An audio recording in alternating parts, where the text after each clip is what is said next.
It's springtime in Winston-Salem, and the Madhouse is about to come to life. After a chance to shine on the worldwide stage, it's time for the Modified's crown jewel. Burt Myers claimed last year's Hayes Jewelers 200 and the season championship, but his rival Tim Brown claimed the all-time win record. It's a new era for Bowman Gray Stadium, but the action promises to be as hot as ever. And it all begins next. There's nothing like opening night. Bowman Gray Stadium, the Madhouse. It's the Madhouse Maniacs. They're getting up on their feet. Mass chaos. Oh, he hits them, climbing all over each other. Trouble. Every time you turn around, there's physicality. The fans are on their feet for a photo finish. Winston-Salem, North Carolina, the home of NASCAR's greatest Coliseum. We have action every Saturday night here at Bowman Gray Stadium. Still the most exciting of them all. Big crash. Oh! This is Bowman Gray.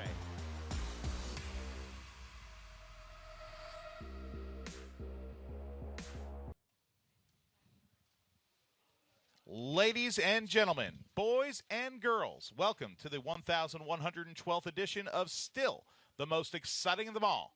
You can feel the tension in the air. Modified traditions and modified future. All here at Bowman Gray for the 76th season opener at a place affectionately known as the Madhouse. Some call it a Coliseum of Chaos. It's Winston-Salem's Shrine of Speed. And tonight is opening night. The Hayes Jewelers 200, the 50th edition of the great tradition here at Bowman Gray Stadium. I'm your host for tonight, Matthew Dillner, my co-host alongside Winston-Salem native James Pike. It's packed here at the Madhouse, buddy. You know, we were talking about it earlier this week, and I made the point that there aren't too many places in the NASCAR Advanced Auto Parts Weekly Series that celebrate 50th anniversaries of individual races on their calendar, and you can see how the city has responded, how the Triad has responded. This is as packed as we have seen this place for a season opener in a long, long time, and somebody's going to have the opportunity to have a very, very special evening. And there is a lot of new here at Bowman Gray Stadium, a lot of new. It's an old place. It's been open since 1937. But what's old is new again. We've got new guardrails, new catch fencing, and you see it right here.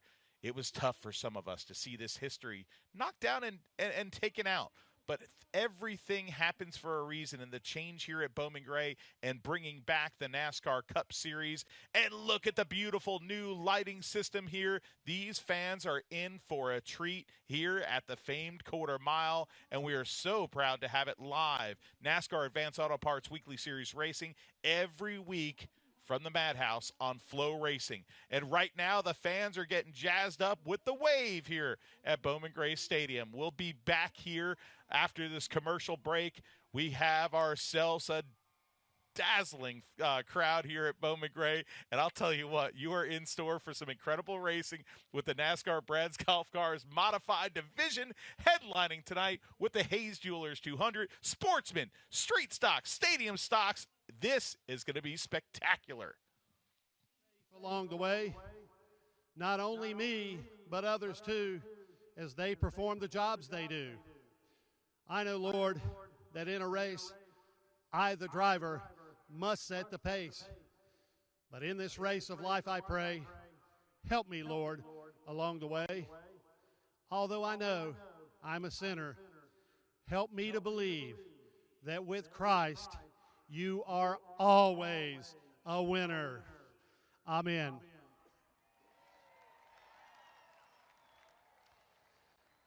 And now, joining us this evening to honor America with the singing of our national anthem from right here in the Triad, please give a warm welcome to multi-award-winning artist and proud sponsor of the number 83, Tim Brown.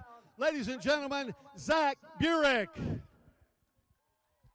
Oh, say, can you see by the dawn's early light, what so proudly we hailed at the twilight's last gleaming, whose broad stripes and bright stars through the perilous fight o'er the ramparts we watched were so gallantly streaming, and the rocket's red glare, the bombs bursting in air, gave proof through the night that our flag was still there.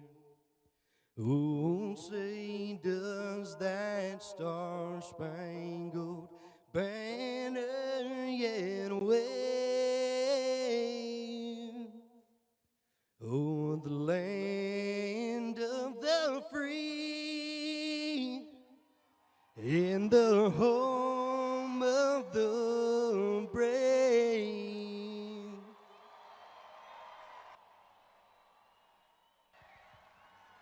Zach Burek, thank you. What a sight. Ladies and gentlemen, boys and girls, welcome to the greatest show around turf, Bowman Gray Stadium.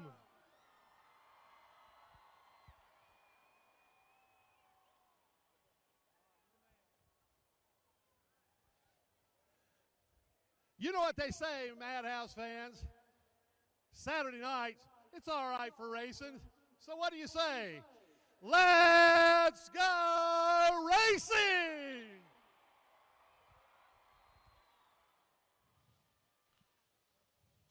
Those famed words, and we will be back on Flow Racing with the season opener from the Madhouse. Remember, they qualified yesterday, but there was a full field redraw. After the redraw, this is how they were off.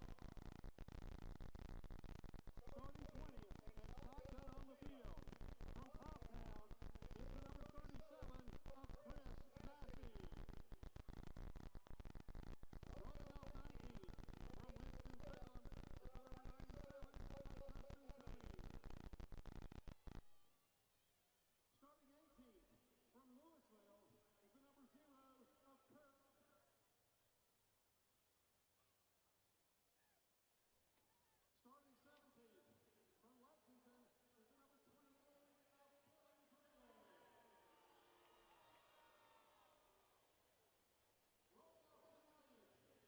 from Lexington. He's the defending champion, the Law of John Barrett Record Series in the car number 35. It's Zach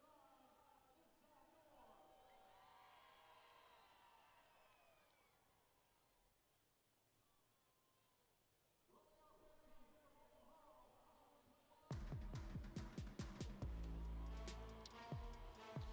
You look back to last year and how this race played out. The opening race last year, the sportsman race. Tiger Tommy Neal, Chase Robertson. It was that close at the line.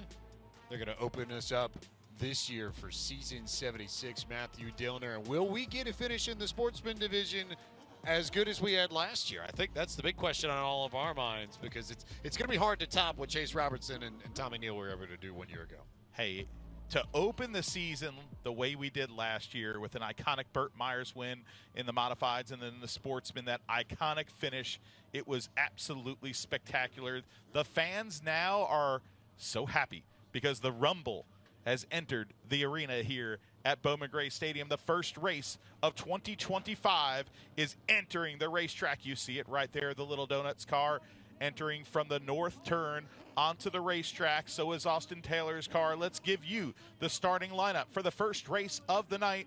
The law offices of John Barrow Sportsman 40 lapper.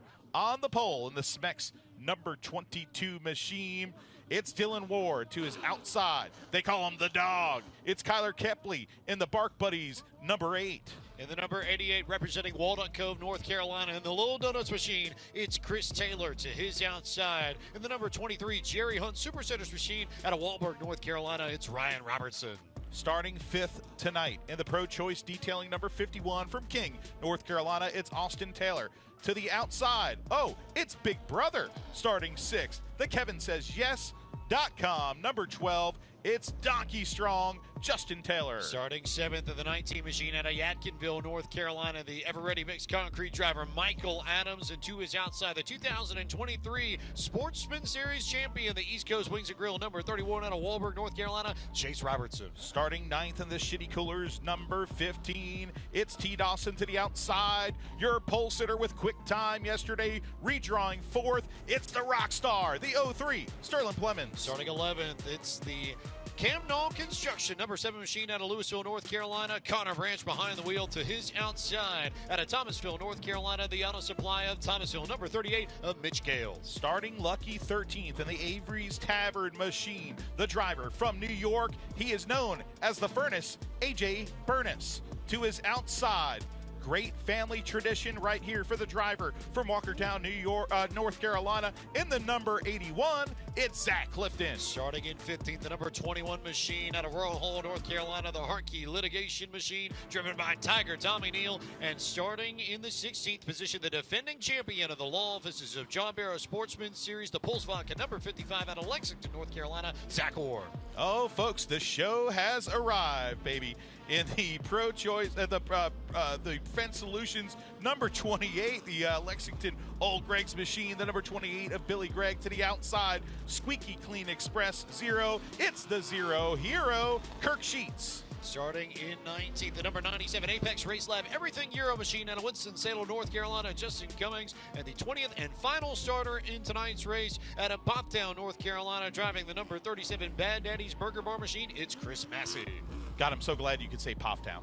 Remember like 4 years ago I couldn't say it, but hey, this is a driver, you could say his name. Everybody will now know Zach Orr in the 55 as a champion of the Sportsman Division. In that incredible championship race last year that we saw unfold in front of our very eyes on Flow Racing between he and Chase Robertson. And he also, with his incredible season, 4 race wins, the number 55, earned himself the NASCAR Advanced Auto Parts Weekly Series National Championship in Division II. What a season for Zach Orr. Zach Orr arrived on the scene as we have 1 lap to go before the 76th season of racing begins at the Madhouse. Bowman Gray Stadium in Winston-Salem, North Carolina, all lit up brighter than ever before with the new lights installed for the Clash, ready to go for 40 laps of racing in the law offices of John Barrow Sportsman Series. All right, here we go, folks. 76 years of history. What's old is new again. And tonight, as the fans raise to their feet, a new era begins at Bowman Gray Stadium. Green flag is out for the Sportsman.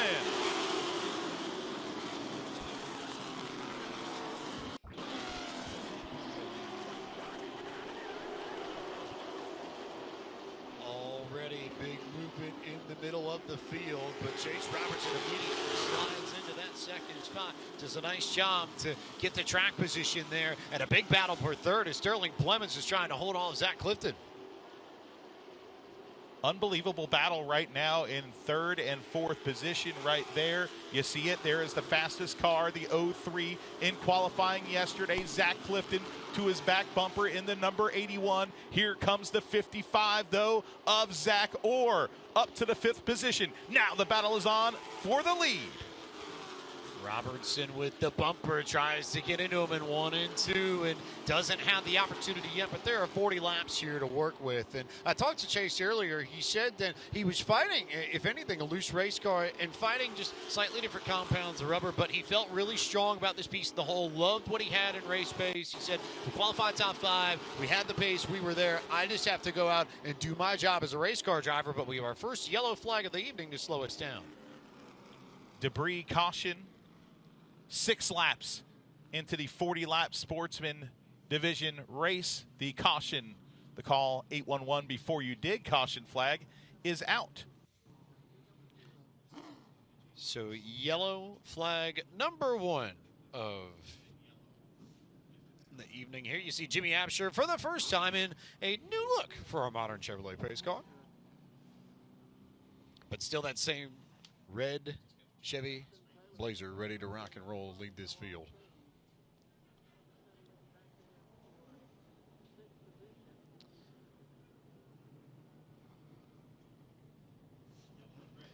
Worth noting that current race leader Dylan Ward won this race in 2018, and Chase Robertson, who currently runs second in that East Coast Wings and Grill machine, looking for his third win in the season opening sportsman race in a row, Matthew.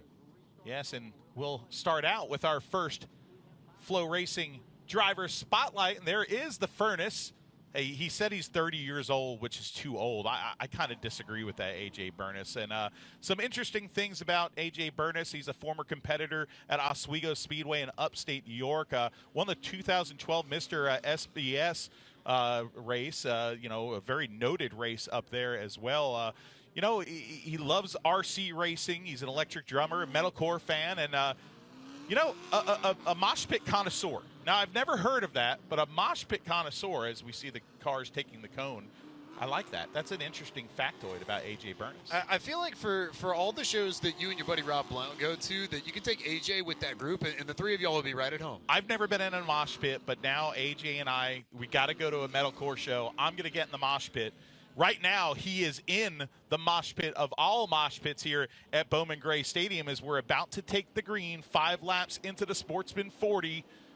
The field slowly off of turn number 4. Here comes the 03, the rock star on the outside. Dylan Ward and that ultra fast 22 on the bottom. Now the battle is on for second. Robertson gets the spot. Duggins, the battle for the bottom is on. Zach Orr did not waste any time. He had a slight opening underneath Sterling Plemons in turn 3 and took full advantage and immediately jumped right into the hole, came out the other side. Now he finds himself in third. Plemons back to fourth. Michael Adams starting to move, and Zach Clifton did not like that. Clifton sends Adams up the racetrack and takes the spot right back, and there's Calamity just a little bit behind, one car off the racetrack.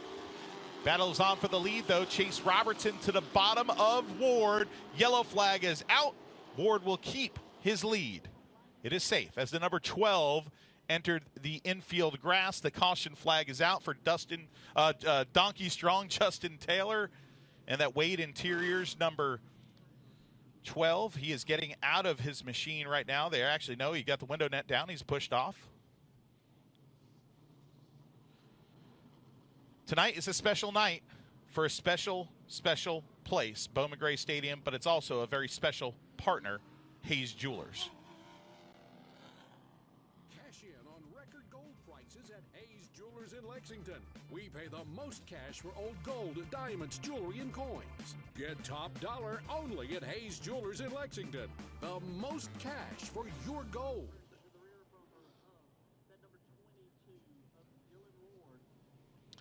So two things I noticed there on that initial yellow. One, Justin Taylor knew that there was something wrong with that car about halfway through the south turn and got out of the way as fast as he could. The second thing that I noticed is that there's just the slightest bit of damage to the splitter on Chase Robertson's car. It's sort of caved in up towards the nose. When he comes back around here, turn 4, we'll probably be able to get a good shot of it. But you can see that front is sort of almost makes like a mountaintop in the middle, maybe. Probably a better way to describe it, but we'll take a peek here and see the contact between Michael Adams and Zach Clifton. Adams got into Clifton. You see right there, he got bound up underneath Kirk Sheets, did the Justin Taylor machine, and something broke. Something looked like it maybe broke on that number 12. Taylor was trying to get out of the way before all that took place. Yep. So restart coming imminently. Drivers coming to the choose. Zach Orr goes outside. Robertson in. Clifton out. Sterling Plemons in. Michael Adams out. And Connor Branch has made his way up into the top 10. I feel like Branch is one we'll want to keep an eye on. If they start racing each other in front of him, it's easy to pick up positions, and as tight as that bunch is in the top 6, top 8, would not shock me if he gets some opportunities here in the next few laps. All right, here we go. 8 laps on the board, 32 to go. First chance for Zach Orr. He fires first. A big jump for Zach Orr. Now he gets to the bottom. Give the number 55, the defending champion, the lead. But Dylan Ward sees daylight. He also sees grass on the left side tires. What a bold move for Ward. They are getting physical early at Bowman Gray. Dylan Ward knew that he had to stay alongside or he was going to lose the lead just like that. Everybody seems like they're fighting a loose race car, at least within the top 5. Clemens looking underneath. Clifton gets turned behind. Michael Adams spins him out. Call 811 before we get a yellow flag out one more time.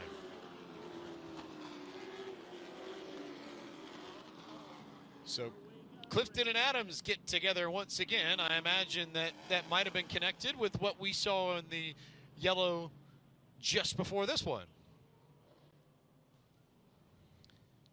Choose code also already out on the racetrack, too.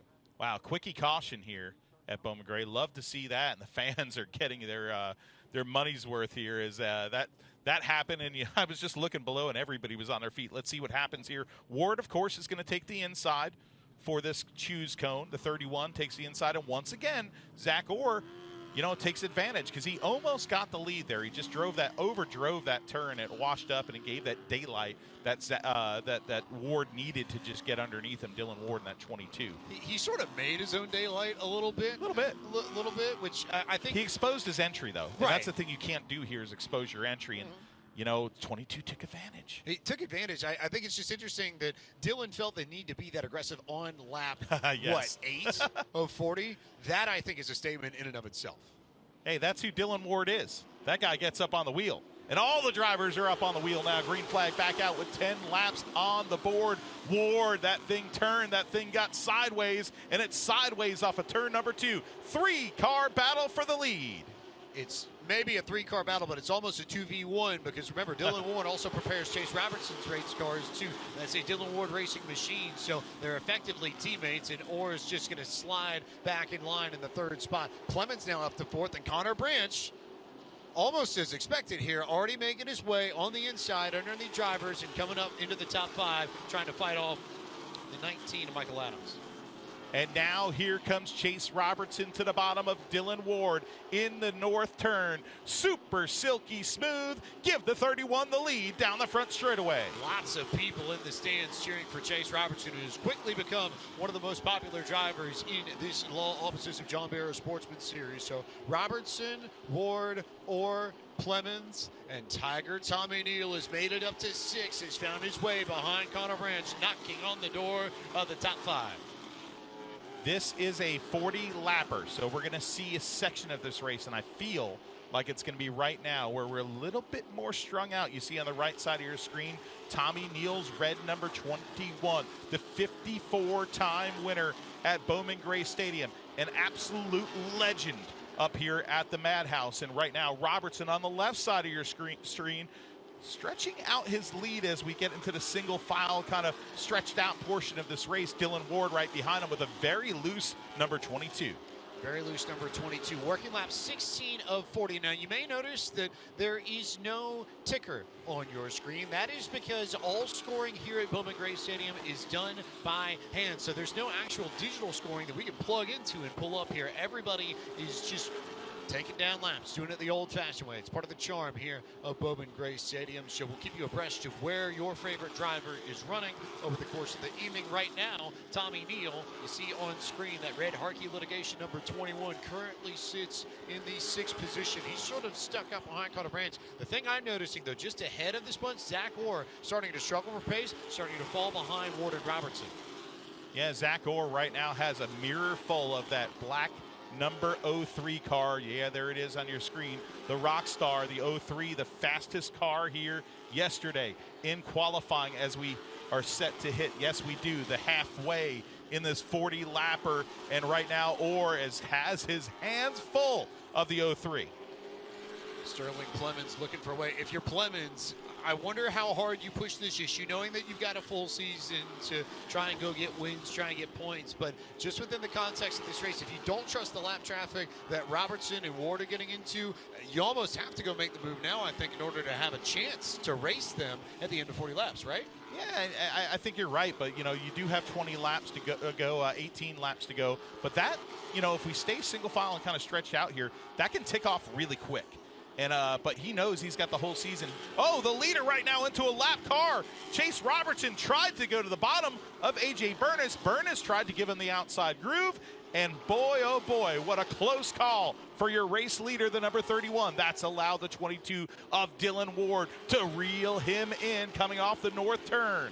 You wonder why I said if you don't trust the lap traffic. That's exactly why, because every time we come here, it seems like the lap traffic end up playing a factor in this, especially in some of these longer races, and that allowed Ward to catch up. That's also allowed Zach Orr to catch up. He's making his way through the traffic there now, and then you see this battle here.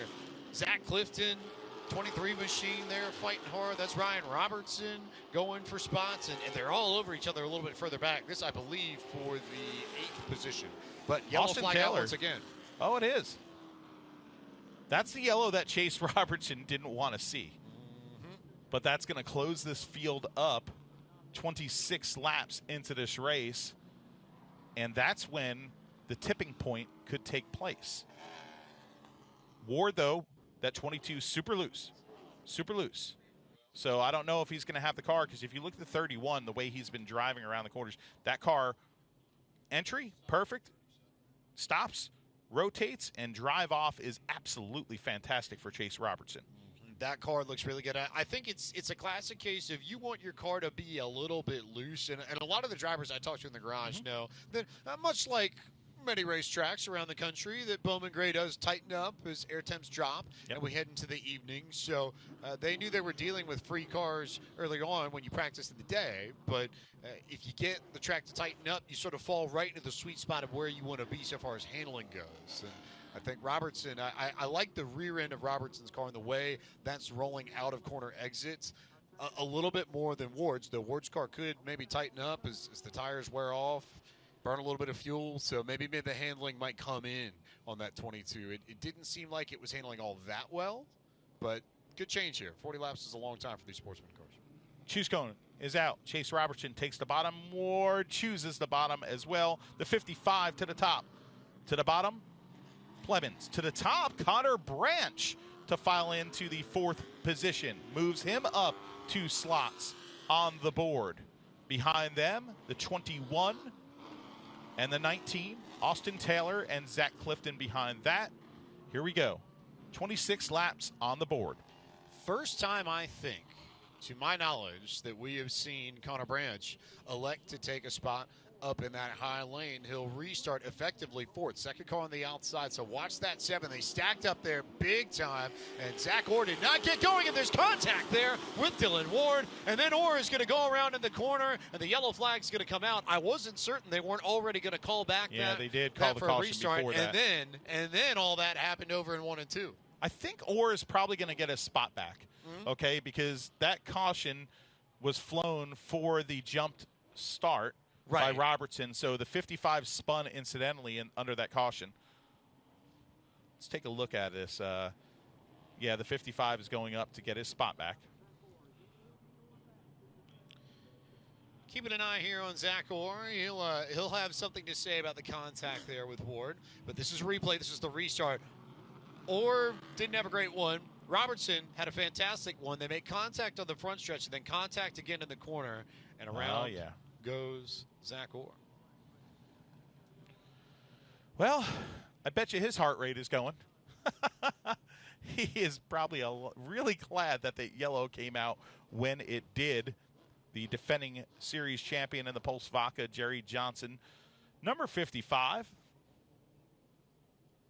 I think we're not going to take the cone because that was a called off restart. So we will line up the cars exactly as they were running for this for that last restart. The warning has been issued to the number 31 for firing early in that restart zone.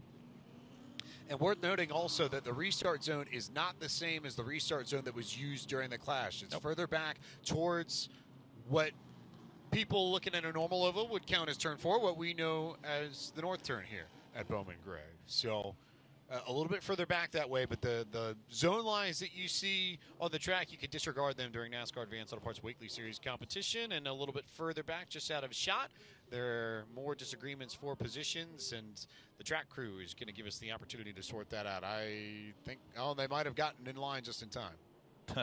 They did, just in time, in the nick of time. Now, Green flag is back out. Even Steven down the front straightaway and into the south turn. Here comes Chase Robertson to the lead, but fighting hard on the outside is the 55. Can he get down and close the door? No. Little bit of contact with he and Dylan Ward. Shuffles the 55 up the racetrack. Give Ward P2. Now the 55 hanging on for dear life on the outside. Second time Ward and Orr made contact in as many laps. If Zach Orr can get back to Dylan Ward, I do not think that is going to be a friendly battle for position, but Orr still has to deal with finding his way down to the bottom. He can't get underneath Zach Clifton. He'll finally slide in line into the 5th spot after restarting second, and Chase Robertson is long gone off the front, already clear of the 22 of Dylan Ward by, call it, maybe half of straightaway. Oh, little contact there between the 55 and the 21. The Tiger, he's snarling.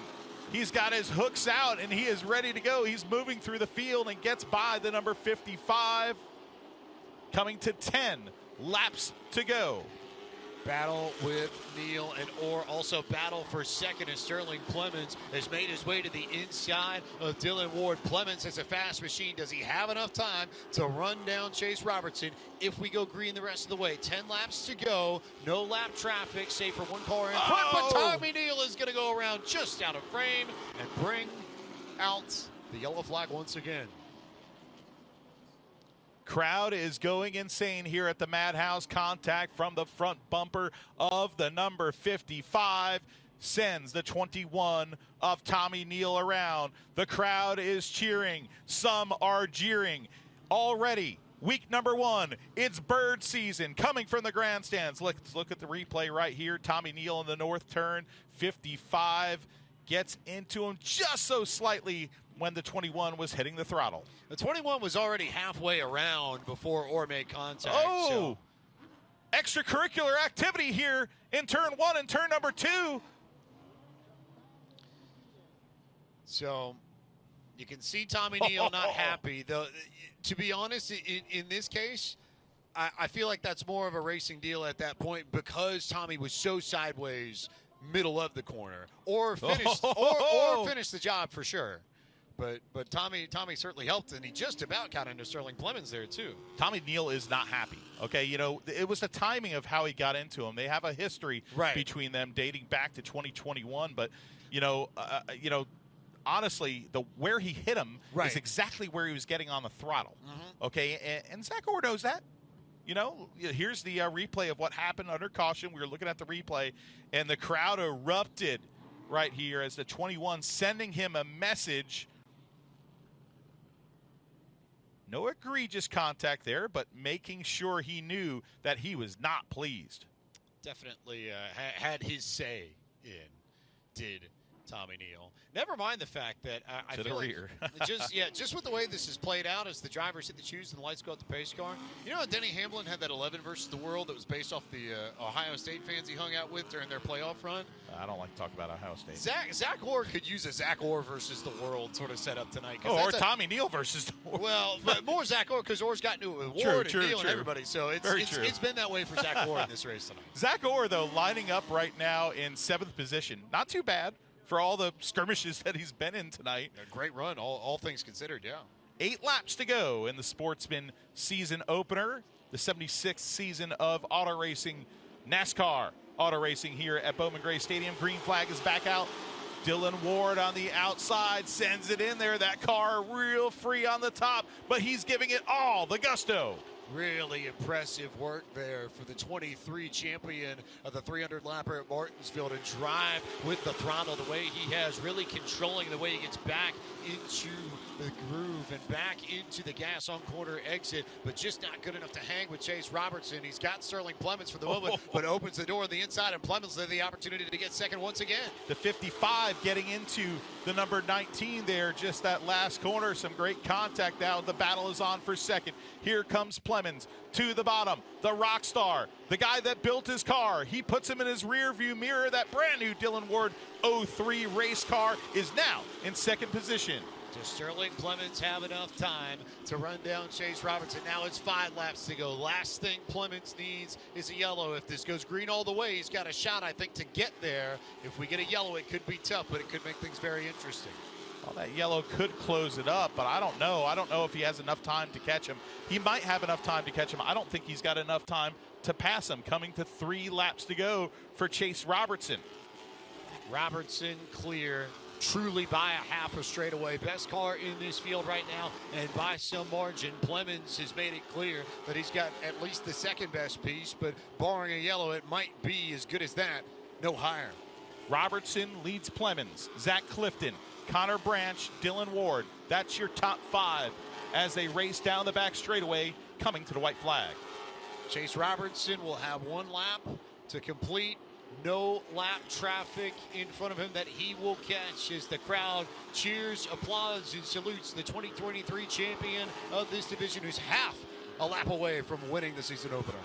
Last year, he won the season opener by a photo finish. This year, he takes it by a country mile. Chase Robertson is your winner.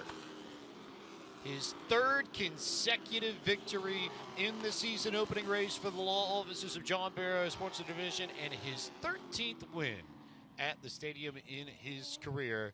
Chase Robertson, class of the field this evening, and is going to be the first to head to Carolina Wood Floors Victory Lane at the Madhouse as Tommy Neal continues to make his point with Zach Orr. That could be our first, I guess, reborn storyline of 2025.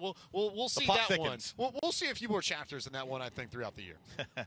Hey, as the Sportsman division always does, it always entertains here at historic Bowman Gray Stadium, whether it's photo finishes and great racing or passion and a little bit of tempers. That's what you get here in the Sportsman division at Bowman Gray. And right now, Chase Robertson taking that checkered flag, the East Coast wings. Jerry Hunt Supercenter, number 31. Also, another certified Justin Mincy nugget as we get some of our first ones of the year.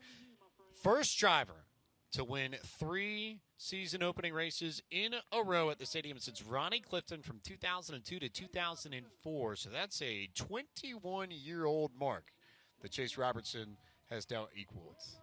I think he was alive at that point. barely just. Do you see the Wally heads right there celebrating? He gave him the flag right there. The Wally heads are going to come down to victory lane, and this is going to be one heck of a victory lane here. Carolina Wood Floors doesn't have enough room for all the Wally heads. The fans now entering down there, and boy, oh boy, we see Chase Robertson inside his vehicle, and let's toss it down to Randy Pulliam, and let's bring you inside victory lane. It's Chase Robertson. Dad, Mike, cold bottle of water, sweat on his brow, but he had the field covered. Let him hear it, ladies and gentlemen. Chase Robertson.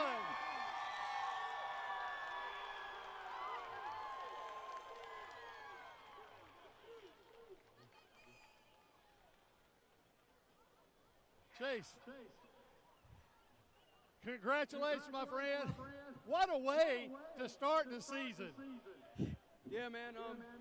That's 3 for 3 on opening night. We're just really good off the truck at the first of the year. Man, I just gotta thank my guys.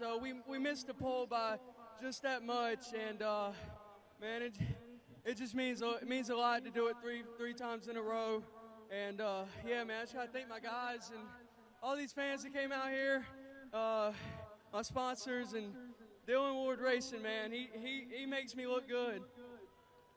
Well, I know that you couldn't do this without your sponsors, and I know you want to thank them. Yeah, for sure. First and foremost, I want to thank God and, like I said, my parents and East Coast Wings, Jerry Hunt Supercenter with Todd Hunt, law offices with Timothy Wellborn, Wahlberg Grill and Pizzeria. Chase Robertson, the winner of the first race of the night. Guess what's next? The Mod Squad for the 50th annual Hayes Jewelers 200. We'll be back on Flow Racing. Chase, congratulations.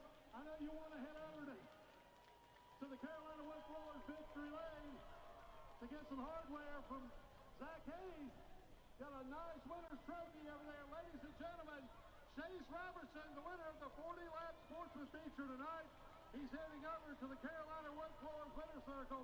Carolina Wood Floors, open your doors to beautiful floors at Carolina Wood Floors. Also, Chase will be picking up 4 of those delicious milkshakes courtesy of Chick-fil-A at Thruway Shopping Center. And now I'm going to toss it back upstairs to the tower to my announce partner, Chris Carter. Congratulations to Chase Roberts and them Wally heads. Good job, guys.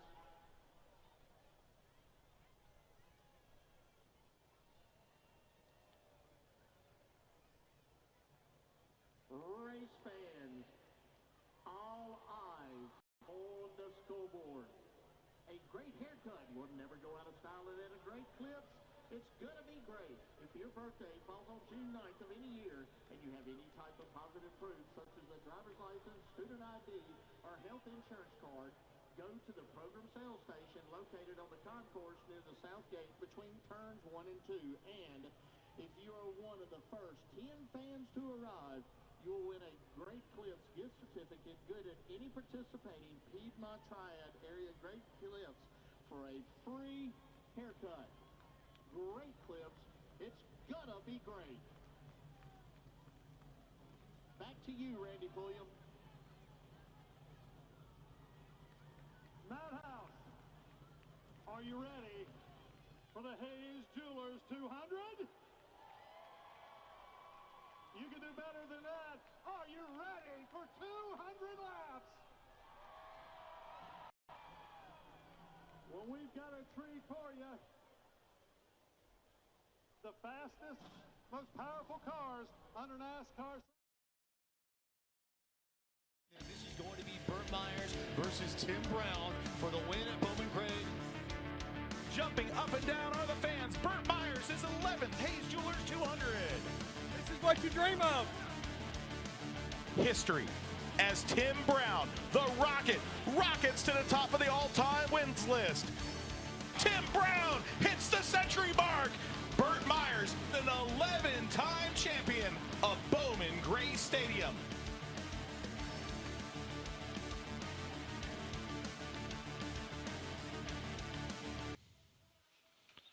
The rivalry that this place is built off of right now, the rivals of the past, the rivals of the present, and by God, the rivals of the future.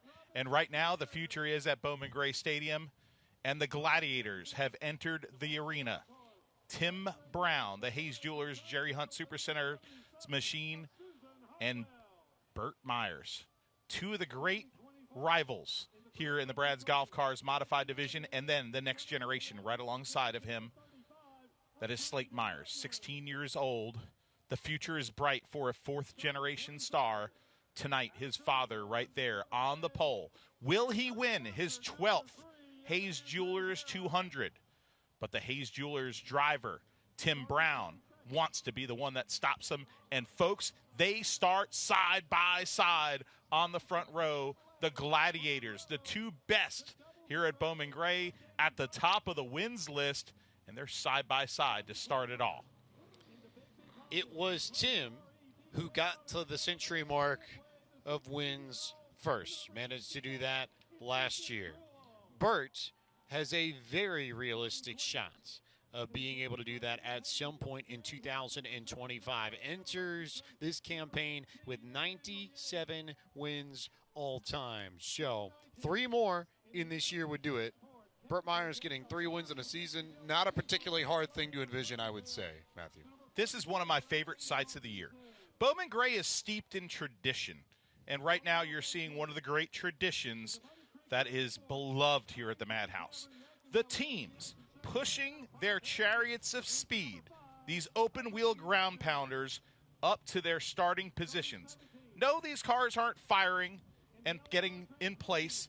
The teams push them. The drivers walk with them or push themselves. And the fans eat this up as they cheer and wave. And the drivers wave back. They tell them they're number one. All sorts of great things here. This is like being at Wrigley Field, where the fans are just so close, Pike, that there's communication. The drivers are interacting with them, like Tim Brown right now. And you see those fans in the beer garden. And there it is. They're being pushed into their staging locations in turn 1 for the Hayes Jewelers 200. For the eagle-eyed observer, and for those who noticed that they did this during the Cookout Clash at Bowman Gray, and they did with the Cup Series cars, if you're wondering why they had those teams push those cars around before we got the green flag for 200 laps that night, very much a nod to this tradition in this race that has been going on for 49 years, getting ready to celebrate 50 here in a matter of minutes, the winner. I guess, right? There's the winner of that cookout clash you talked about right there, Chris Fleming. And Lee Jeffries is pushing Fleming's car. What's up with that? I love it. It's camaraderie above him. Yeah, that is, man. But Chris Fleming, I'll tell you what, he has had one heck of a career here at Bowman Gray Stadium. And, I'm wondering if we've got a little breaking news. No, we don't. I see the 75 out there. He's just having fun pushing the car. Chris Fleming, of course, a big character here at Bowman Gray Stadium and one heck of a person. Yes, his nickname is the Showstopper, and he may be 60 years old, but he drives just like a teenager sometimes out there. But like fine wine, he's gotten better, I think, with age. And one very in particular thing that I love about Chris is he has a pet deer. Okay, it shows up in his yard. It's actually Faline. Is his pet deer, Faline. But, yes, he is a winner of that Madhouse Classic. This is a guy that started out on the dirt tracks. Places like Madison 311 Speedway in North Carolina. He hosts also a Facebook show called Live at 8:55. If you haven't seen it, you should go be a friend of his on Facebook. And there he is winning the 2025 Madhouse Classic, the Cookout Madhouse Classic. What a moment for Fleming Family Racing, and there you see his family celebrating, pointing to the sky. A man of great faith and great character. Sure put a hurting on him that day. Did put a hurting on him. It was an interesting race. It was not a car towards the front of the field at the beginning of it was Chris Fleming, and it really took about, I'd say, 125 laps for that car to really come to the fore and start to take control of that race. But once he got control, it did not slip. Controlled the last 25 laps, found himself in Carolina Wood Floors Victory Lane in February here, of all places. February. Look at of that. all times, right? There's the rookie competitor right there, Ethan Truel, and the Big B Coffee machine, strapping in for his first Bowman Gray Stadium Modified Hayes Jewelers 200. There is Burt Myers and Tim Brown, your front row starters. Myers with a time of 13.540 seconds. His 54th career pole, which puts him third place on the all-time poles list, only behind Paul Radford and a guy that has 144 poles, Tim Brown, the pole king of Bowman Gray Stadium. So many legends here. So many great moments here. So much cool stuff there. There's Brandon Butner getting ready to strap in and get ready to go for 200 laps. But all of them chasing the one driver who's won more than anywhere else. And the one driver who's won this race more than anyone else. Burt Myers. Yeah, you see the race car drivers now. The crews are leaving the cars. There's typically about 1 to 2 pit crew members that will stay by the cars and help them get strapped in. You see them leaning into the car right now. They will get the window nets up. Of course, we should talk about the second row as well, because the second row is an all Myers second row.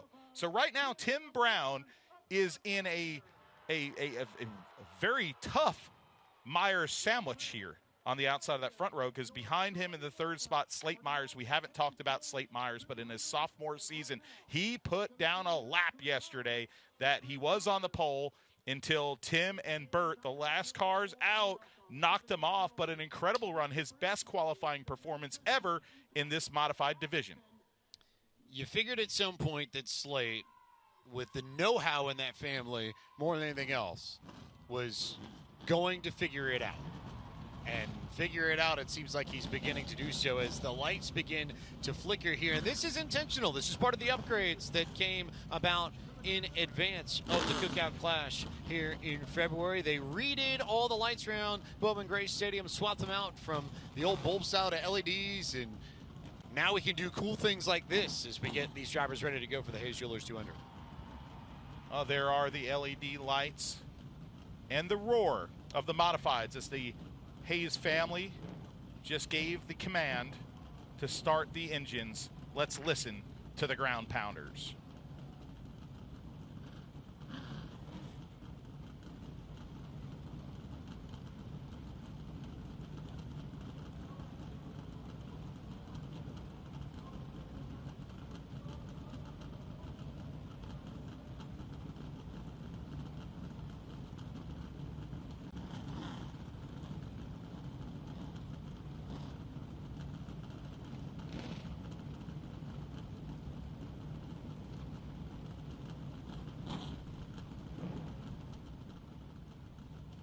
All right, let's give you the starting lineup for the 50th Hayes Jewelers 200.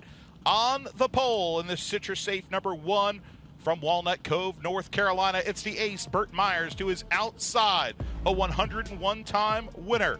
The Jerry Hunt Supercenter Hayes Jewelers machine from Tobaccoville, North Carolina, it's the Rocket, Tim Brown. Starting in the third position, driving the number 6 Ben Gable Enterprises car out of Curtisville, North Carolina, it's Slate Myers. To his outside, the K&W Locksmith number 4, starting in fourth out of Walnut Cove, Jason Myers. Starting fifth tonight in the Kevin Powell Motorsports 04 from Winston-Salem, North Carolina, former champion, it's Brandon Ward to the outside, a race winner of the Hayes Jewelers 200 from Mooresville, North Carolina, by way of New Jersey, the North American Construction number 57. It's Danny Bad to the Bone. Starting seventh out of Mount Airy, North Carolina, in the Jerry Johnson Motors number 13, it's Jordan Fleming rolling off the outside of row 4. And the number 10 Shooting Targets USA machine out of Tobaccoville, North Carolina, Mike Speeney. Starting ninth is the Inspira Dental Care number 07 from Walkertown. Last year he was a rookie, now a sophomore, the real deal, Riley Neal. To the outside, the great veteran in the number 99, it's Crab Smith. Starting 11th, the number 51 Wagner Appliance Services modified out of King, North Carolina, the Snowman, Junior Snow, and Superman starts to his outside. The number 69 Black Sand Company machine out of Winston-Salem, John Holloman the 4th starts 12th. Starting in 13th from Huntersville, North Carolina, by way of New Jersey, the Stacking Pennies number 79. Oh, La Flama Blanca, whatever it is, cloaked in white, it's Ryan Skip Flores to the outside. Oh, a hero from Wahlberg. It is the number 75 Wahlberg Pizza and Grill machine for the great Lee Jeffries. Starting in 15th out of Mount Airy, North Carolina, driving the number 16 Taylor Auto Parts machine, the showstopper and winner of the Cookout Madhouse Classic in February, Chris Fleming. To his outside, rolling off in 16th, the AAR Roofing number 12 out of Walkertown, North Carolina, Dean Ward. Starting in 17th position from Walnut Cove, North Carolina, the L&R Transmissions. Number 9, it's Kyle Southern to the outside, one of the great veterans of the modified ranks in the Muddy Creek Motorsports. Number 5 from Pufftown, North Carolina, it's Randy Butner. Starting in 19th, the M&M Transport number 44 out of Curtisville, North Carolina, Daniel Beeson. Rolling off from 20th in the Yates Grading and Paving number 18 out of Lexington, Daniel Yates. Starting 21st, a rookie competitor in the Big B Coffee, number 64, it's Ethan Truel, second generation driver. And to the outside, the 00, the E-Metals machine. Oh boy, it's the Flying Taco, Danny Probst.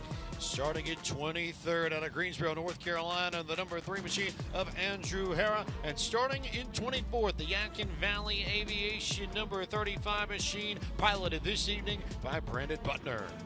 Starting in the 25th position, in the number 77 machine, Brad's golf cars on the side of it, it's the lovely Susan Harwell. To the outside, the number 39, Gerald Robinson. And the final car of the grid, starting 27th, in the Louis Custom Services number 11 out of Walnut Cove, North Carolina, it's the Flying Beret, Corey Laverne.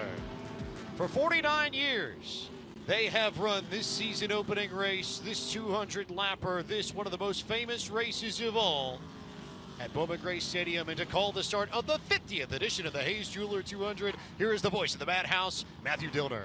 Well, tonight the lights shine bright. The Nerf bars are glistening for now, because these are the drivers that live by the grace of God at 600 horsepower. The 50th Hayes Jewelers 200 is underway. Side by side, two legends thrilling the fans here at Bowman Gray. Burt Myers to the lead. They did not waste time getting physical. That's a theme that we've seen here pretty quickly in this race, and we saw it a lot in the Sportsman race too, as Tim Brown will settle into second. Jason Myers already to third. Tails wiggling further behind as Slate Myers has gone back to fourth, trying to hold off Danny Bone. Jason Myers into third. Now the 6 of Slate Myers trying to hold off the ferocious charge on the outside by the hard-charging Danny Bone. In that 57, Bone trying to get to the bottom. Can't do it. Here comes the shoehorn in, and that is Brandon Ward in that white machine. Slightly different look for Brandon Ward this year. It's the Kevin Powell Speed Motorsports 04, representing Q104.1. Big country station here in the Triad, but A fast car nonetheless, had a lot of speed in February in the Classic. It has already made his way up into the top 5. Junior Snow right there in the pink car, and there is the 75 of Lee Jeffries trying to get to the bottom. We talk about it all the time here, especially in the modified division. The bottom rules here at Bowman Gray Stadium, and now everybody is on the bottom because all 27 cars are filed single file around the quarter-mile oval. Also worth noting, we have an unofficial ticker up at the top of this screen. We do not have electronic timing and scoring, so this is our team at NASCAR reading what we're seeing on our screens and trying to pump all that data in real time into the graphics. So as much of a challenge for them as it is for the people here to score, but we know how good the scorers are here at Bowman Gray. Best in the business. Jason Myers working the rear end of Tim Brown's machine, waiting for the opportunity to bump, although it is very early if you want to send that kind of message. 192 laps to go. Well, right now, Tim Brown is definitely the meat and the Myers sandwich here early on in the Hayes Jewelers 200 for the Hayes Jewelers number 83. That beautiful day glow red and orange, number 83. Burt Myers with his famed orange bumper leads Jason Myers in third to the backside of Tim Brown's machine. Then it is in fourth position, the young Slate Myers. In fifth, Brandon Ward. Sixth to Danny Bone. Seventh to Mike Speeney. Eighth right now to John Holloman. Ninth position will be George Fleming. 10th position, rounding out the top 10, the real deal, Riley Neal. Lap traffic. Lap traffic just ahead. That's Crab Smith that they're going to catch within the next handful of laps or so. Also worth noting, a gap between Speeney and Holloman that has begun to develop. So the top 7 all tucked in pretty well together, and then 8th, 9th, 10th, and that runs just about all the way through the rest of the field. Here comes Myers, the leader, getting into lap traffic right now. The 99 of Crab Smith to the bottom, giving the leaders plenty of room. Tight real estate here to get around. If you've ever seen the in-car camera footage of modifieds around here, open wheels, big horsepower, and boy, is it tough when you're side by side. It's like loose leaf paper between these cars sometimes. That might be being generous, honestly, I think. A little Nerf bar rubbing, but is the best way to put it in here. So, as you see, John Holloman working his way around Crab Smith, but Crab a lap down. Burt Myers, though, stretching this lead ever so slightly. It's not a lot, but it's definitely a little bit. It's definitely a noticeable gap now. It was maybe about half a car length. That's up to at least 1 car length, 2, as they stretch it down the straights. watching Crab Smith going through the field. Backwards through the field, it's Dean Ward. Skip Flores, Stacking Pennies fame. A lot of you, I imagine, probably have heard his podcast. See that number 9 right there, an incredible story as he just flew out of screen, but the number 9 black and orange machine of Kyle Southern.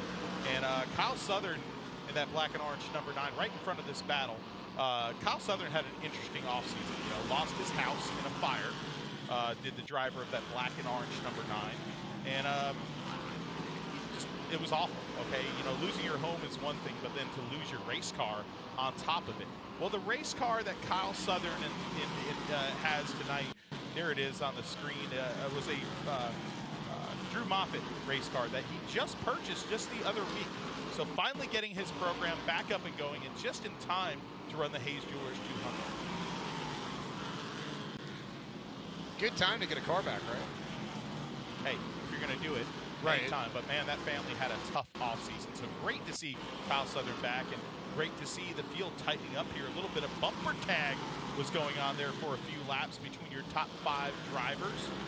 The Myers family secure in first, third, and fourth right now. Here, 22 laps on the board, coming to lap 23. It's just about exactly how they qualified. Just swapped Jason and Slate's spots on track as they stand. But Tim Brown, the only driver that's found a way to break up that Myers sandwich, though Brandon Ward, I think, will have something to say about that. There is Burt Myers, the Citrus Safe Pinnacle number 1 machine. Brand new paint scheme for Burt Myers on that number 1. He says it's Detroit Lions blue. I don't know why he'd go Detroit Lions, I guess, but he likes that blue. He said he likes that blue and silver. That's the silver on the number of that number 1 machine. And there is a battle brewing on this track right now with John Holloman in that number 69 car and the 13 right on his back bumper of Jordan Fleming. Jordan Fleming with a brand new engine in that machine after blowing his engine at the Cookout Clash. And they got that engine from Indianapolis just a day and a half ago.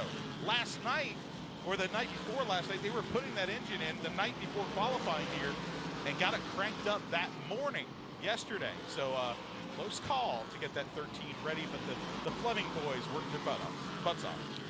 I think it says everything about how much this race means to the drivers in the Brad's Golf Course Modified Division that I quite frankly don't want to think about the amount of sleep that the Flemings probably haven't gotten, but those are the kinds of lengths they are willing to go to because this race and doing well and winning this race means that much. If you have to go 48 hours without sleep to end up at Carolina Wood Floors Victory Lane to the end of the night, so be it. That's just how the cookie crumbles. Right now, the number 4 putting on a little bit of pressure on the backside of Tim Brown as they approach some more lap traffic here. 30 laps down of this 200-lap modified race, the featured event of the night. We still have 2 stadium stock races and a street stock race that is wild division here at Bowman Gray to come. So the racing is not over here on Flow Racing. Lots of time left in this Hayes Jewelers 200, and right now Burt Myers stretching out his lead as the field works through lap traffic. Well, maybe 2 or 3 car lengths. How soon does Jason try to really ramp up the pressure, I think, on Tim Brown? That to me is the biggest question so far. You've got 170 laps and change, but here's a battle where we may actually see some pressure between 2 fun drivers. Dean Ward, who's got tons of experience here at the stadium. Skip Flores of Stacking Pennies, who also has many a Northeastern route and is right at home in a modified as well. And I'll tell you what, it's great to see Dean Ward back in a race car here at Bowman Gray Stadium. This is a guy that knows how to get around most racetracks in this region, but in particular here at Bowman Gray, the driver of that white number 12 you see on your screen right there, a 3-time Blunderbuss Division champion here at Bowman Gray Stadium. And, talking to him, they bought this car from Patrick Emmerling in upstate New York. And they're very unfamiliar with this Troyer race car, this particular one. So spent the day yesterday tuning on the thing and thinks he's got it to where he's a little bit more comfortable. Here is the Stacking Penny 79, though, getting that position. Another brand new PSR race car, the Hillbilly Racing entry. Oh, and Ward washes up there, getting it to Chris Fleming. Fleming gets knocked up to the top side. Fleming coming hard, charging to the backside of the number 12 machine right there. Fleming's probably not too happy with that. He goes to the outside again. Yellow flag, though, out on the racetrack for the first time in the Hayes Jewelers 200 to bring this field to a slow. As Burt Myers has led from the drop of this, and looking at this, I don't know how much heat I'm about to catch for this. I would not say that's the Honolulu blue of the Detroit Lions. I would say that's more of a slate blue, and maybe it makes a little bit of sense at that point. Oh, slate blue, I get it. Right? I get it. I get it. But it really are is. Are you a father? No. That's one heck of a dad joke. Those I do have down pat. I am quite gifted in that Man, department. you're going to be one heck of a dad someday, buddy. Oh, that's All a right. terrifying thought. The lucky dog will be the Gerald Robinson number 39 machine, and right now they have Crab Smith's number 99 parked in the entry of the north turn, which is 3 and 4 here for you noobs, a la the Daytona Beach and Road course, where we had a south turn and a north turn. Of course, this is a place that Big Bill France and Alvin Hawkins promoted back for the first season, 1949. The first ever NASCAR weekly racing track and the longest running one. They've run here since 1949, and a Hawkins family representative has always been a part of this place and still is till today. It's awesome. Gray Garrison's still involved here, part of that family, and the lineages from the fans sitting in the grandstands to the pit crew members to the drivers here at Bowman Gray Stadium makes this place truly something special in the American motorsports landscape. Fair points. Also, you might have caught on the big wide shot there from the top of the stands at Bowman Gray that Lee Jeffries made his way back into the work area for service under this first yellow flag of the evening. So you can take a tire. So, right. So these teams are allotted an extra tire, change tire as we call it. So, with that car really not doing too well right now, Pike, maybe it's a ploy. Maybe it's a play to get some new rubber on that machine. We'll see here just 40 laps into this race. Is it too early, though? That's, I think, the sort of flip side of that, because you've got 150 laps and you lose the track position. You'll have to make it all back up, but there are other people who could, in theory, come in after, have slightly fresher rubber, take advantage of it with less laps to go. Choose cone, the 83 hops to the outside, which is a risky venture here with not much rubber on the racetrack early on in the season. But the 83 of Tim Brown is going to go for it here on the outside of his biggest rival, Burt Myers. Mano y mano, like we saw at the start of this 200-lap race, is the two of the top three winningest drivers of all time at Bowman Gray Stadium, going head-to-head here with a full field of ground-pounding NASCAR modifieds. Now, the modern Chevrolet pace car dips into the infield grass at the end zone, side by side off the north turn. The emerald flag flies. Bumper tag between the Myers. Everybody stacking up behind.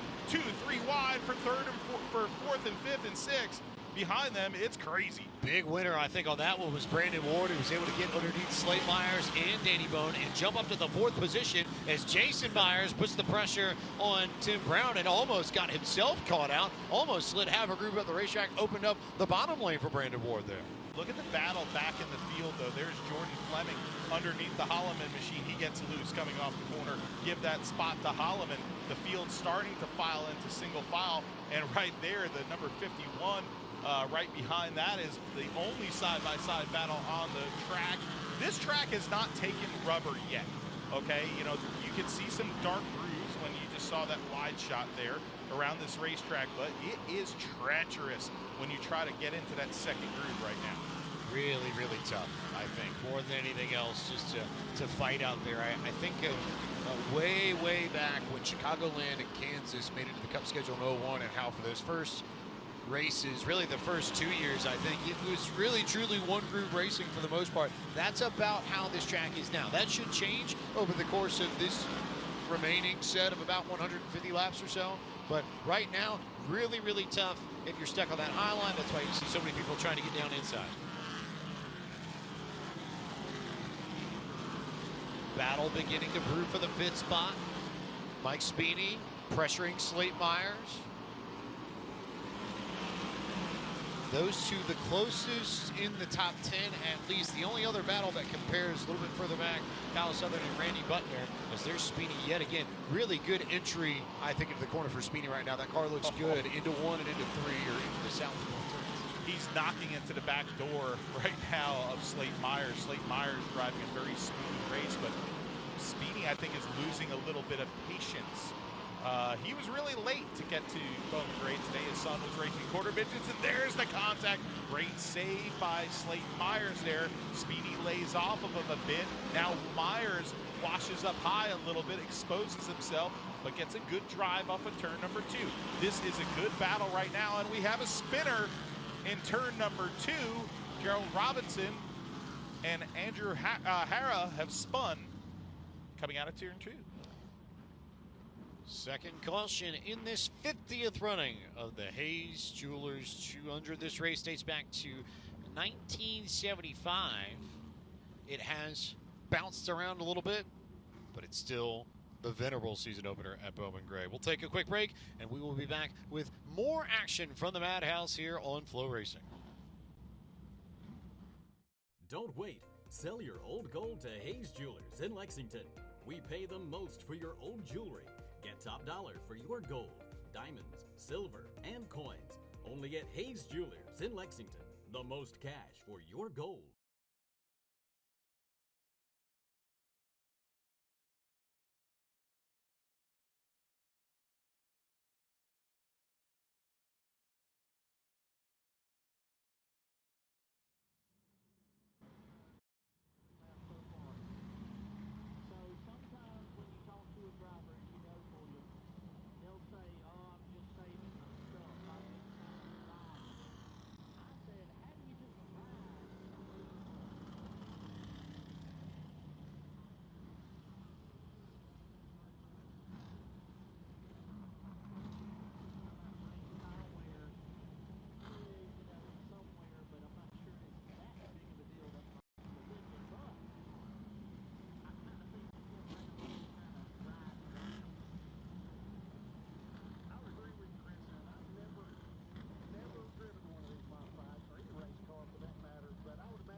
Welcome back to opening night here at historic Bowman Gray Stadium.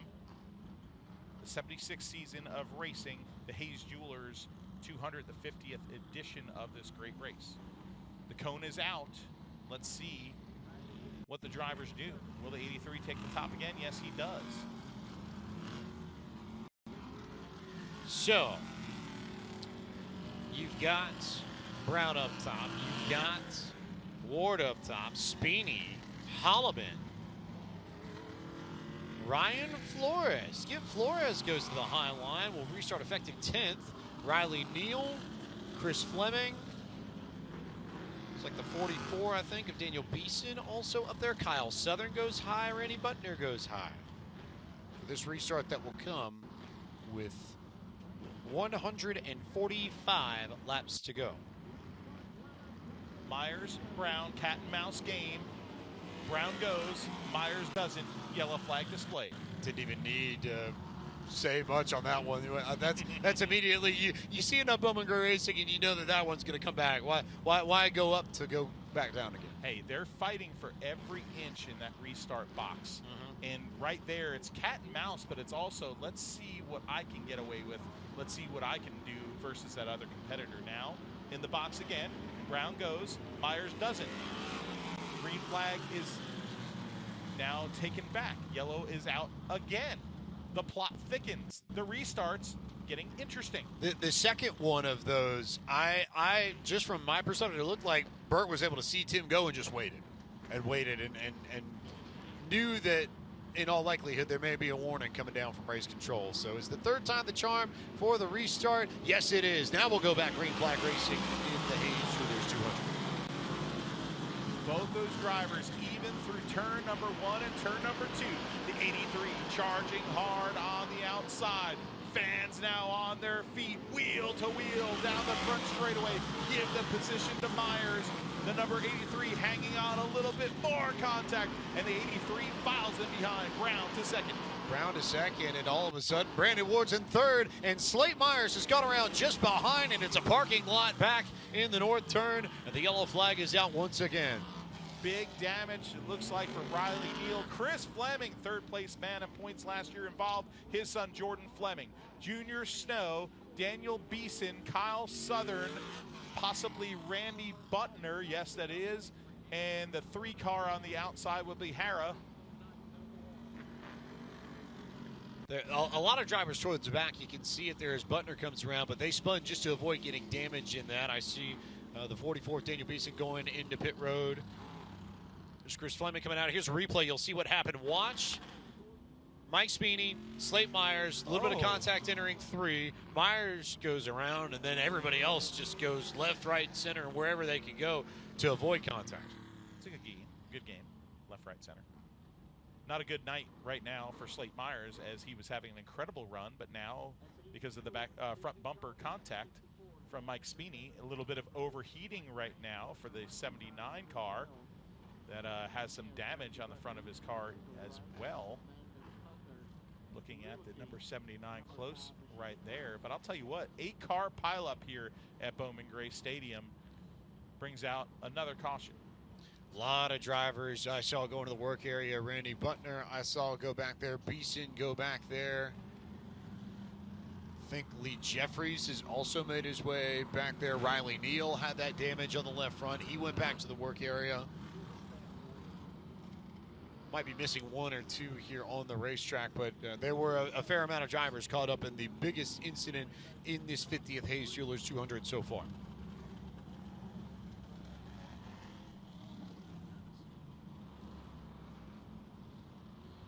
Keeping an eye also on Skip Flores' machine. We saw a little bit of steam coming out of the engine, overheating just a little bit there while sitting, but now that car is moving again, looks like temps are coming back to normal. Lee Jeffries and Randy Butner have just made it out of the pits. Neither of them particularly, I don't think Jeffries was involved, and Butner was at the very back end of that.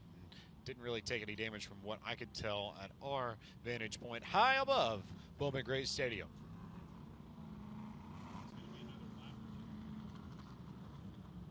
Getting closer to the choose here, and I think the other question is which drivers will pop out of the entry coming out of turn 4 at the last second to get their cars back on the racetrack. Riley Neal, I know, is still back there, and I think there are about 2 or 3 others that are working on their machines, trying to repair any damage and fix up what they can before we go back to choosing or green flag racing at this stage.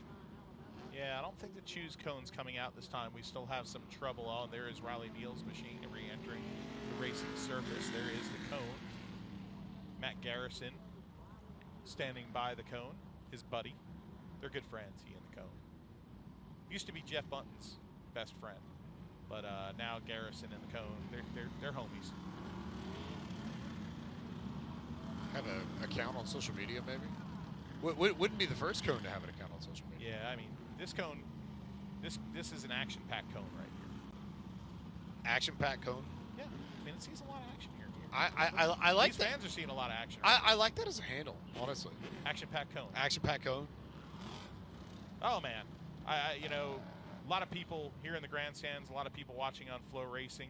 I got to give a big shout out tonight to Puddin Swisher, Melvin Puddin Swisher, one of the legends here at Bowman Gray Stadium in the hobby division, modified division, every darn division, and legendary car owner who's not able to make it here tonight, but he's watching live on Flow Racing as Dean Ward's machine returns to the racing surface. Puddin, man, we love you. Can't wait to see you soon. Maybe I'll come up there to S&R Motor Company and hang out a little again. That was good to do that last year and have a little lunch with you, Puddin. Just one of the good guys of our sports. Oh boy, now they've done it. Now they've done it. Fire up the Facebook, folks. Little donuts, and we're just gonna add to it. Kettle corn. We don't have it here in the booth yet. Come on, Zach. I'm disappointed now that you're a racer. Are you gonna forget about us in the booth? Oh man, the little donuts. Part of the culture that is Bowman Gray Stadium. If you've never been here, you see the concourse up there. You know, great bathrooms, great concessions here. This is a place you could bring your family to watch incredible auto racing and an action-packed, thrill-packed, short Saturday night. You know what I noticed just looking at that shot of the little donut stand over in turn 2?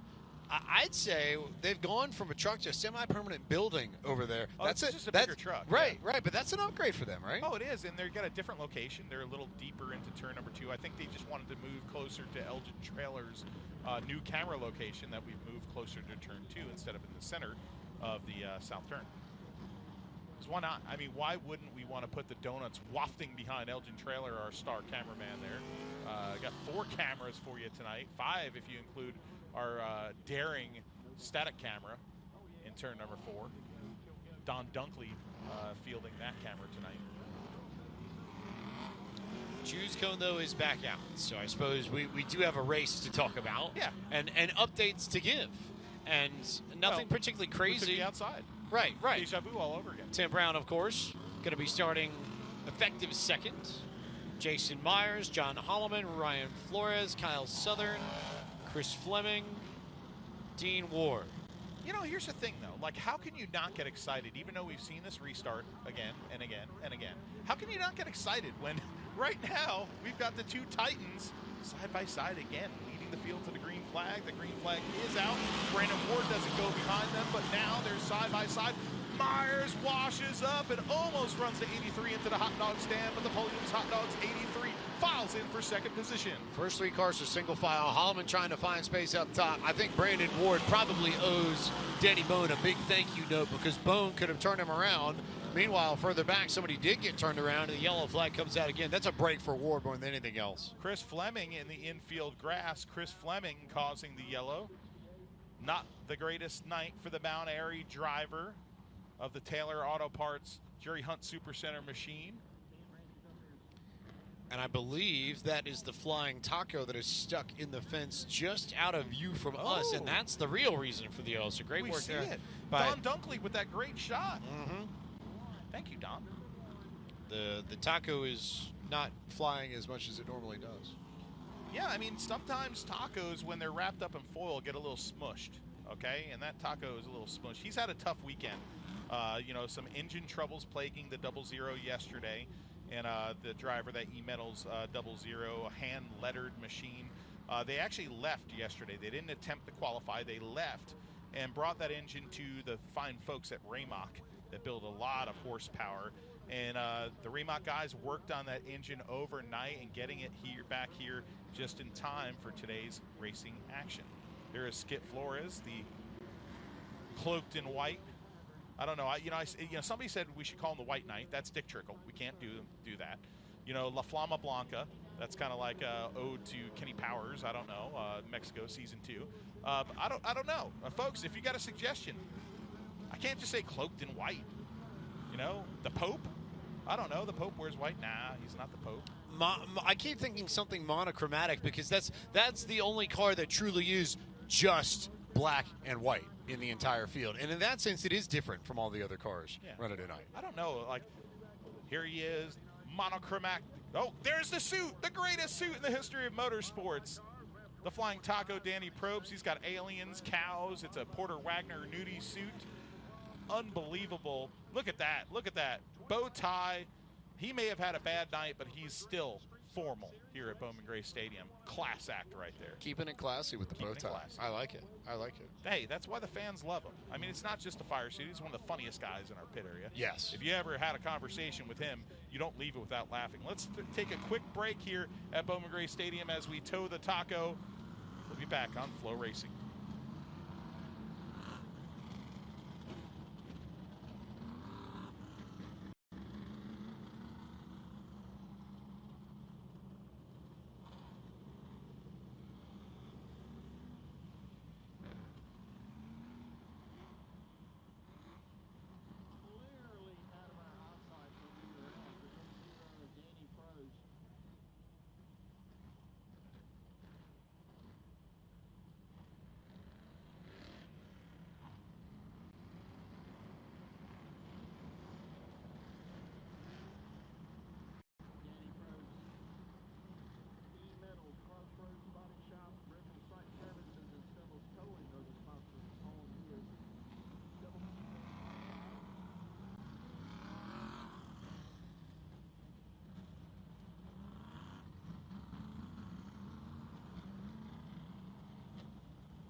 We're back on Flow Racing at Bowman Gray Stadium, and Marjorie Pike, Mama Pike, chiming in maybe some suggestions for Skip Flores nicknames.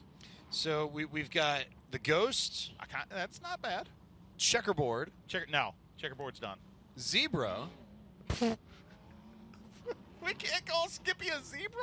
Domino. It kind of looks like a domino. I think a pizza. Terrible. I think a pizza.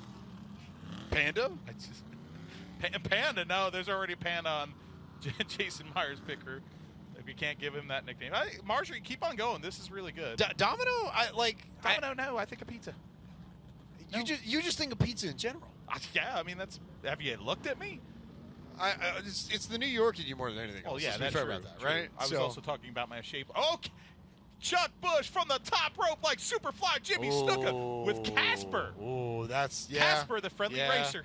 Yeah, that's yep. No, that's Casper is the leader on the leaderboard right now, but Burt Myers is the leader on the leaderboard right now. 73 laps into this 200-lap Hayes Jewelers 200. The Hayes Jewelers driver is in second position right now, and that is Tim Brown. Third position to Jason Myers. Fourth, John Holloman. Fifth, Brandon Ward. Sixth, Danny Bones. Seventh, Mike Speeney. Eighth to Ryan Casper Flores.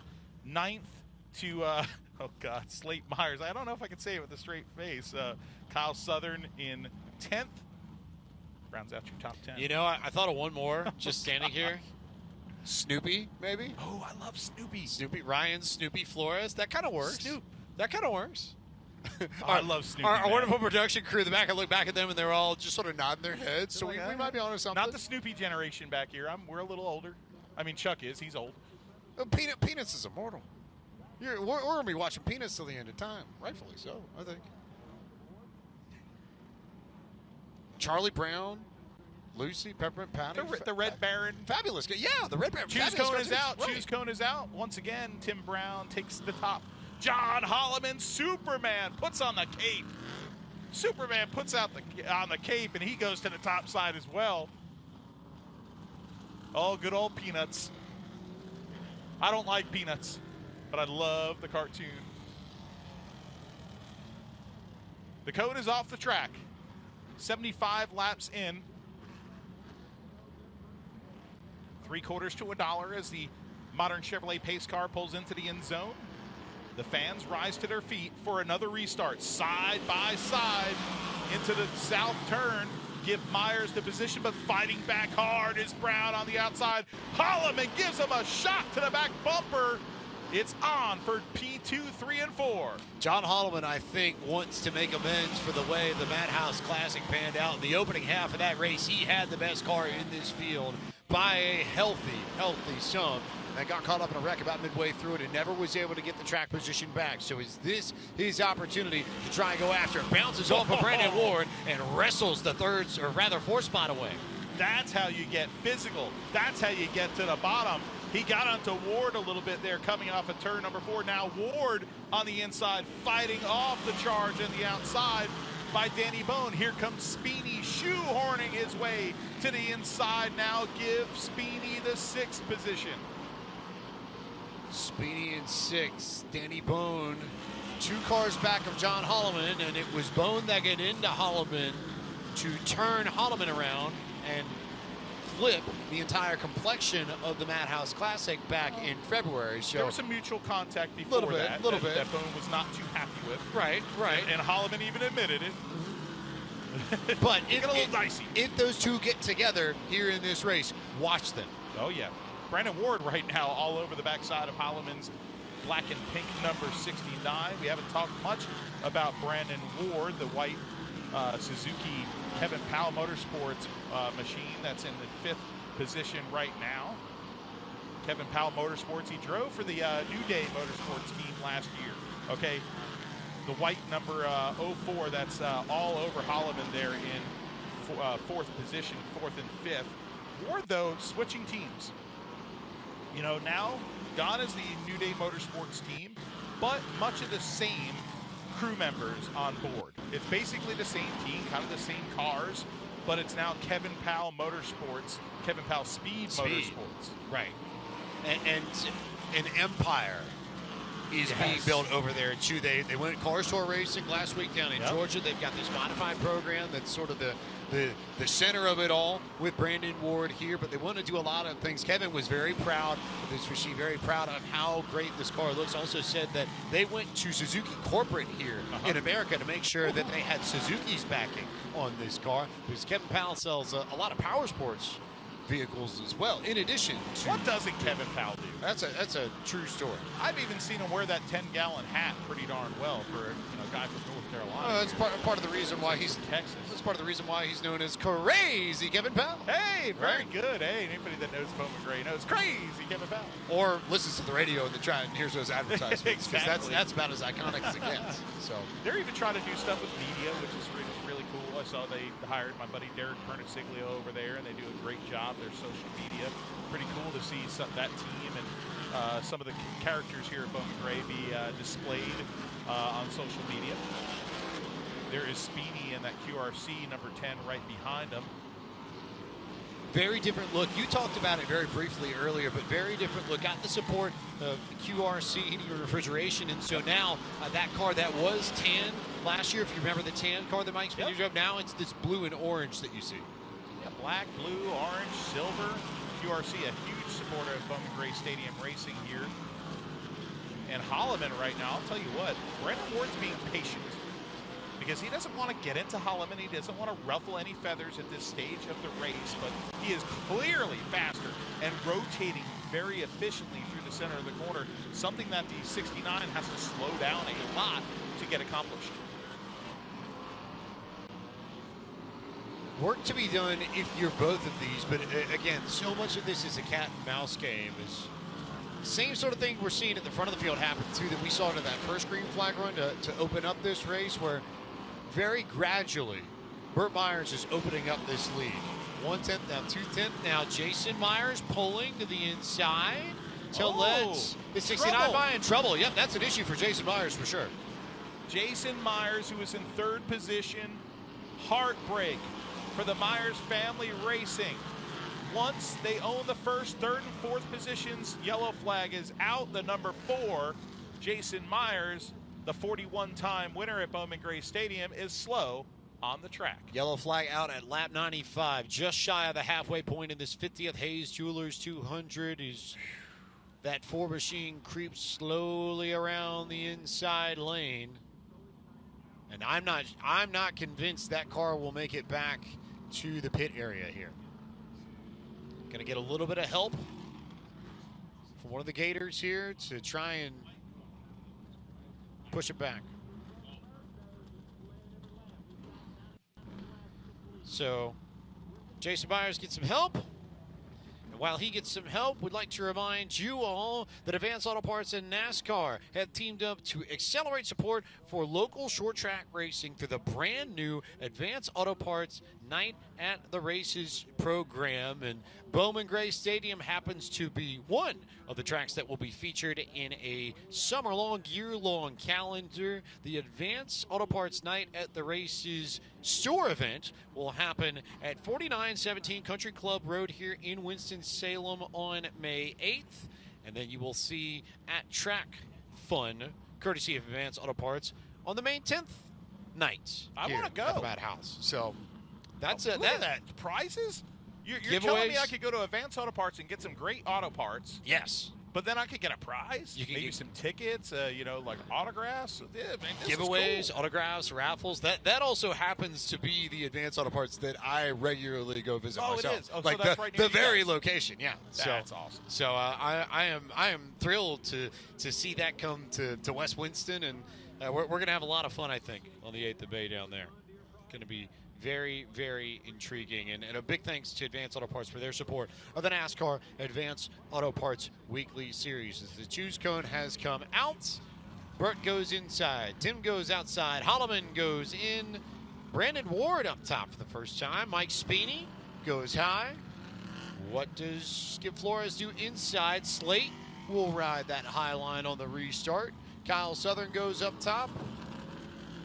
Waiting to see if we have any more takers on that high line. The answer at this point, no. So about as thin a high line for this restart as we have had. Like Yogi Berra once said, it's deja vu all over again. The 1, the 83, coming to the green. Give the spot easily to Burt Myers. But now the battle is on for third. Holloman trying to move up to third. Brandon Ward on the outside. He was faster than Holloman's 69. Can he get it done the hard way? And I think that's exactly why Brandon Ward took the high line on that restart, because he knows if he can get a few laps, that's a faster car. However, he's got to make sure he keeps that 4th position first. And Danny Bone not making that easy as Bone continues to fight on the bottom, but Bone got incredibly loose on corner exit, crossed himself up, and that allows Brandon Ward to take 4th. The big loser on that restart was Dan Speeney, who moved back 3 spots and is under fire on the outside groove with Chris Fleming to his bottom right now, coming off of turn number 4 and down the front straightaway. We are past halfway now, 102 laps down, and there is the 16 and the 10 on the outside going backwards fast on that not-so-preferred groove. Finally, he gets to the bottom, does Mike Speeney. Going to get back in line, I believe, in the 8th position, will Mike Speeney. So, tough break there on that restart. Meanwhile, Holloman sitting in the 3rd position, and Ward back in 4th. And yet again, this battle will resume just as it did inside, outside. Didn't really matter. Didn't work for Brandon Ward. Couldn't complete the pass. So, now he'll have to try and find a way to make it happen under the green. But I think at least between the two of them, Ward seems to have more long-run pace. So if we can get 15 or 20 laps, I do think there will be an opportunity for Ward to go get a spot in the top 3. I think, too, I think the 69 has kind of come to life, and so is the Brandon Ward machine. But I also wonder how much of it is the 1 and the 83 kind of pacing back right now. So it could be a combination of both. But Holloman, don't count out Superman. He ran a part-time schedule last year, only the extra distance races. He will do that once again in 2025. He and his family, 2 kids now, they just moved to Tennessee last year for his job, and coming back from Tennessee, and then after the races, drives all the way back overnight to Tennessee. But he won 2 races last year in that part-time effort, including his first ever 100-lapper, and one of the great moments in the stadium last year, holding off Burt Myers with the slide through the grass. There were very few people that took it to Burt Myers in an individual race weekend here at Bowman Gray Stadium. That list might just be John Holloman, and that was about it. When Burt was out in front, he usually closed the job, got it done. But Holloman, with that incredible drive over in the south turn, really made it happen. Here's Randy Butner's machine, and you may notice on the rear quarter panel, a little bit more decals, a little bit extra on the car. There's a memorial to B&D Kaiser's Bobby Boyles, who's a longtime driver for that company, was lost in an accident earlier this year. And Randy and the folks came together and said, let's find a way to honor him. So you can see it there just above that Muddy Creek Motorsports logo on the rear quarter panel. It's a little bit tough to see on the green, but a really, really neat memorial for Bobby that Randy and company have put together. Randy Butner, one of the good guys in racing here at Bowman Gray Stadium, has put so much into modified racing. A 22-time winner of Modified Wars here at Bowman Gray Stadium is the driver of that machine. And now looking back up front, you've got the 98-time winner, Burt Myers, looking for win number 99.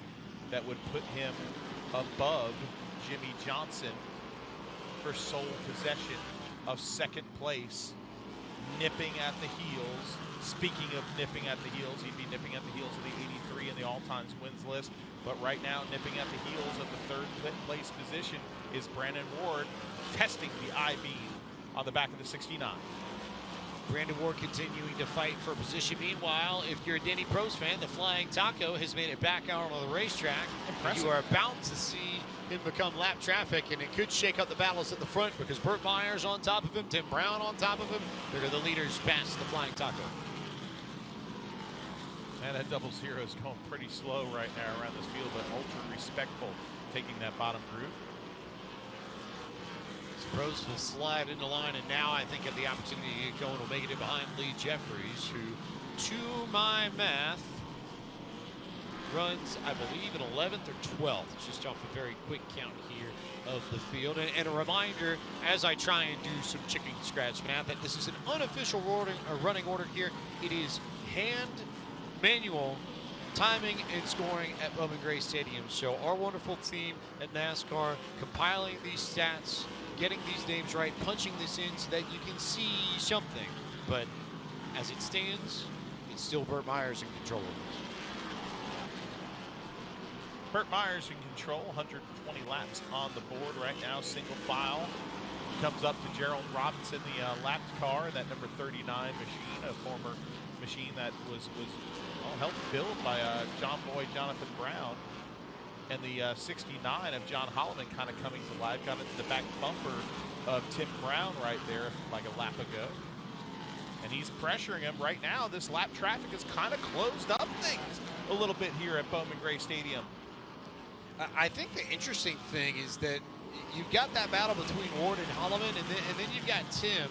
And I can't tell whether or not Tim is just biding his time, or if he just is giving it everything at this point and he still can't get to Burt, or if that 83 is starting to come to life here under a long green flag run. That's an option too.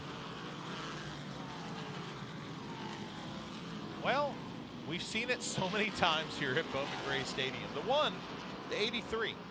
You know, and then right behind them, if you're a history buff here at Bowman Gray Stadium, you got the 69. So masterfully driven for so many years by the great Junior Miller, who sits fourth in the all-time wins list here at Bowman Gray Stadium. But hey, the 83, the 69, if you look at your scorecard and look at the numbers, man, it could be any era here, you know, of the last like 30-something years here, 25 years at Bowman Gray Stadium. We just crossed lap 125, so 74 laps to go here. Dillner, question for you, for as much as you've seen. If you were a driver, what's the lap number? What's the point in this race at which you start pushing, saying, okay, my patience run out and I have to start making moves? That's always part of the game in this 200 lapper, but when do you make that call? When do you think you make that? Not if I'm the top three guys, not right now. maybe Holloman, because if he can get around the 83, he can get that, maybe choose the outside. But right now, you're still in the ride mode, I think. I think you're in ride mode. You're see what your car has, see how you can make it turn. You don't want to get a tire super angry. But right now, these tires that are on these race cars don't wear that much, okay? These guys' tongues aren't really hanging out at the end of 150, 200 laps. Oh, trouble in the south turn. The 3 of Hara has gone around, and Kyle Southern, innocent victim, couldn't get it slowed and woed down and gets contacted to the number 3. We'll see how bad the damage is on the right front of Kyle Southern's machine, but for the moment, those two are parked over there. Just to finish the question, I spoke to some drivers earlier today and asked them basically that question, and it was all ballpark answer of about like 150 to 175, somewhere in that stretch. As we'll take an opportunity to look at the replay and see what happened here. So Andrew Hara, Mike Spini. Contact there was Skip Flores. He bounced off the fence, got loose, got help from Mike Spini. Yeah, I mean, nowhere Spini could go there, though. Right. The 3 just bounced off the wall and like pinball wizard right there, So Spini happens to be parked right in front of where our booth position is, and I'm trying to get a good look at that right front tire because that's the one that made contact with Hara. And the question I have is, how bad is that damage on Spini's I don't machine? think it doesn't look like it bent a rim on the number 10 here at the start-finish line. Maybe it knocked. You see him turning the wheel to the left and the right. He's shaking down the car right now to see if maybe it knocked the toe in at all. I don't think it did. Let's look at the replay here again. You see Hara on the outside, the Myers Racing number 3. Little fence contact right there. It sent him sideways, nowhere for the 10 to go. Kind of square contact.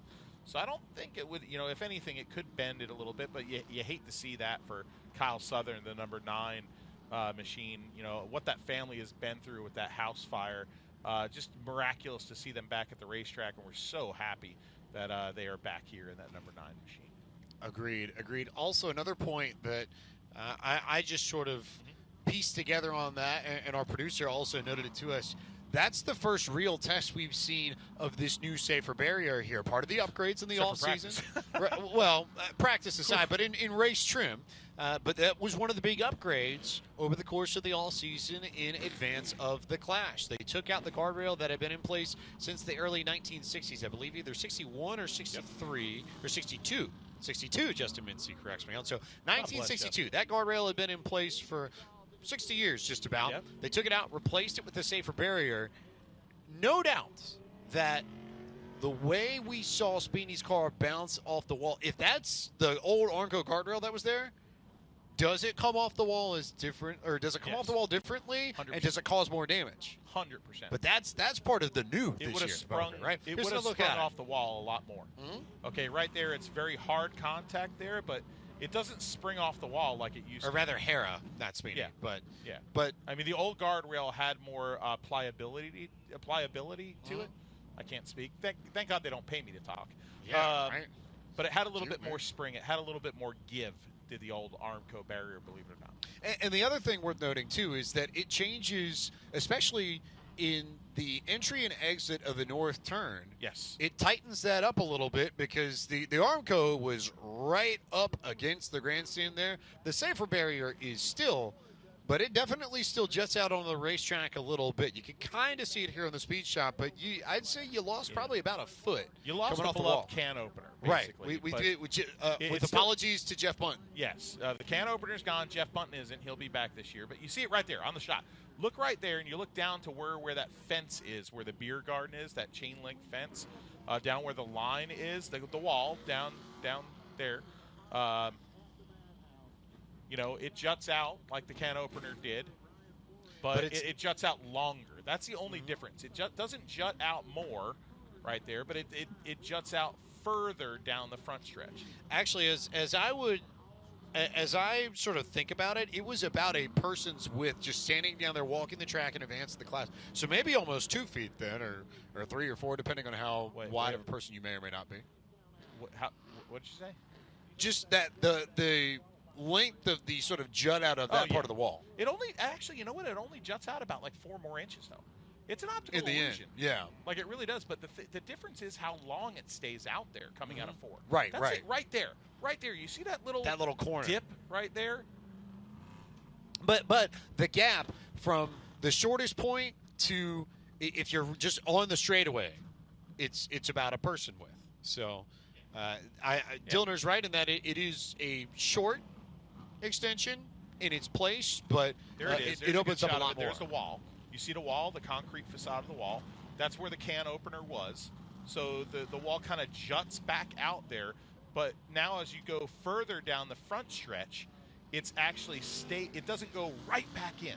It stays out there for about like I think what you were saying, like maybe 7-8 feet longer. Mm-hmm. So I mean, yeah, it is a different racetrack. Doesn't shorten it up that much, but it definitely changes that dynamic. It doesn't shorten it, but it changes your angle on corner exit. Exactly. So Coney's out.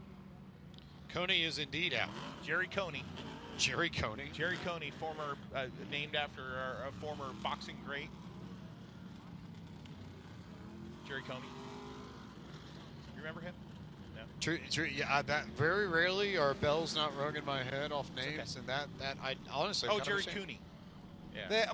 There we go. Yeah, that helps. That helped. The last horse crossed the finish line. Holloman also going to the back of the field, Holloman or is he in trouble? Yellow flag is out. They display the yellow flag as we come to the restart here. The drivers fire, but the yellow flag has been displayed. Holloman, who is in third position, has come to a stop on the back straightaway. Superman's night could be over. Kryptonite. Holloman. He's waving that he needs a push. Mm-hmm. He's got it in reverse. Superman will need a push that's a little bit longer than 3 doors down, because it's not exactly a short run to the pit entrance here at Bowman Gray. It's speaking of Jeff Monton, I mean, we went to see 3 Doors Down last year. Probably a good show, I bet. It's a damn good show. Of course. There he is getting the push from the Midway Mobile Storage Gator. Would have never known they were from Mississippi to start if I hadn't done my research. Huh. But they are Mississippi natives. Electrical Possibly issues. Electrical issues we're hearing for John Holloman. So Holloman goes back to the pit area.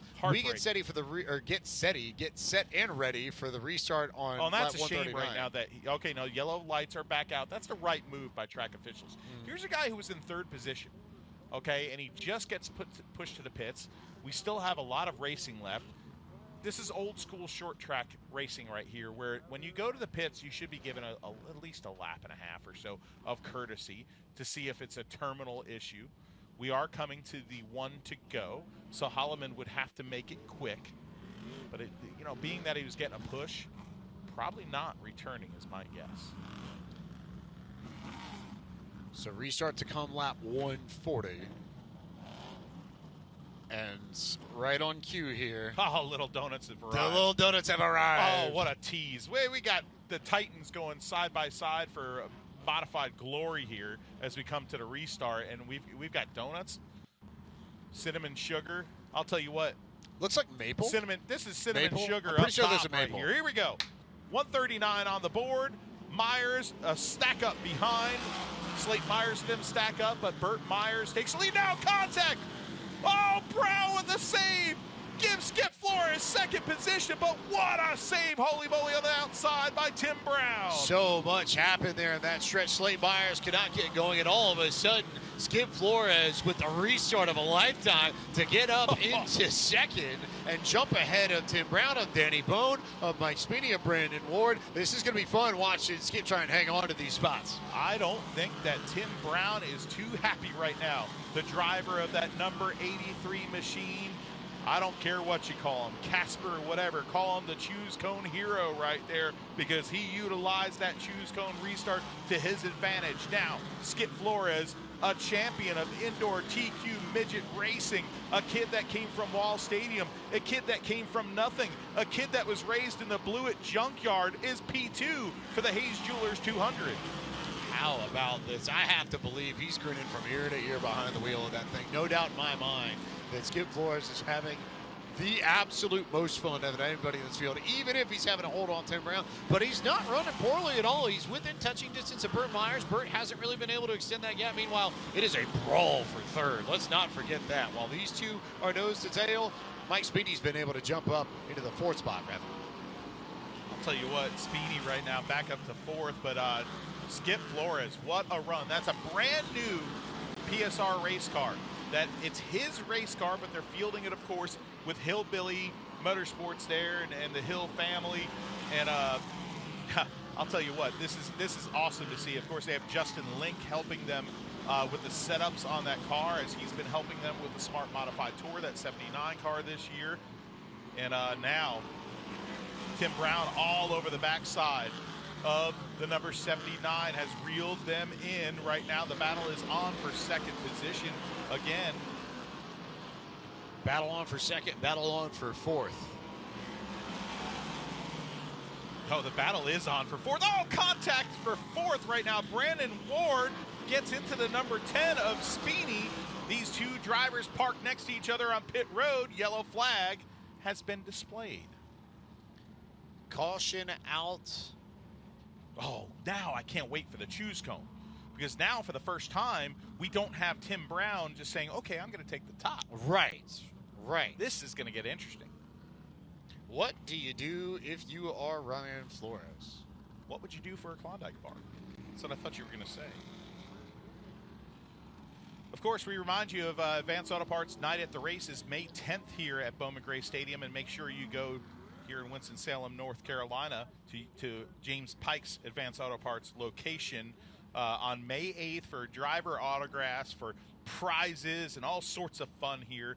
Advance Auto Parts Night at the Races. Where is that Advance Auto Parts, buddy? Country Club? 4917 Country Club Road here in Winston-Salem. A lot of good eats options. So you could legitimately go get dinner at about 5 or 6 different places around there. We had good dinner last night. We did it. We had a good dinner last night. What was the name of that place? Quiet Pint Tavern. Quiet Pint. It wasn't quiet because you and I were there. Right. Talking about racing, obviously. But today we had some Pulliam's hot dogs, had some Big B coffee, because they support racing. The other night we went down to another great supporter of Bowman Gray Racing, Chris Carter's Talking Circles show had it at Zeno Marshall's Thunder Road Grill, which is a beloved place in the Bowman Gray Circle. Let's also not forget that our waitress last night was best friends with the wife of K-Train, Kevin Gilbert. Yes, the K-Train. So we'll see K-Train in action a little bit later. Let's look at some of this action here on the restart here. You see Skip Flores. Oh, he really, look at that save by Tim Brown on the outside. Flores got into him pretty darn hard. And then there's some action that heated up right before this yellow flag. You see it right there. Brennan Ward getting that right front tire into Mike Speedy, and this is where the yellow flag came out. Business is picking up 152 laps on the board. Right now it's Burt Myers. New right front tire on the 57 of Danny Bone as he returns to the racing surface. He's been racing well within the top 5 tonight for most of the night for that New Jersey third-generation driver that now resides in Mooresville, North Carolina. During this yellow, Randy Butner has come and gone from the pit area back out on the racetrack. Another Mincy nugget for you. Remember that you talked a little bit about it, that Skip's got plenty of experience TQ midget racing in Pennsylvania and New Jersey. And to win the championship, I forget how many years this was ago in TQ midget racing, but he and Andy Jankowiak had a great battle. And Skip had to run around the outside to get him. And so I think about that in a moment like this because these are kind of overgrown TQ midgets. And Skip Flores, I'm just going to tell you this. How do I say this? He has some gusto to him. Let's just say that, okay? The kid cinches the belts tight, and he could put it to the top, and he just did it there for the choose cone restart. He starts to the outside of Burt Myers. Burt Myers, cat and mouse game with as a little bit of an inexperienced Ryan Flores. He's never restarted alongside Burt Myers at the front of this field. That's a veteran trying to teach a youngster some tricks. And if you go before Burt sees it, he will just wait. He's going to stop. He will force the warning, for sure. Hey, that's part of restarting here at Bowman Gray. This place is unique. Now Myers, the first to the loud pedal. Can the 79 get down? Yes, he does. Now Tim Brown to the I-beam.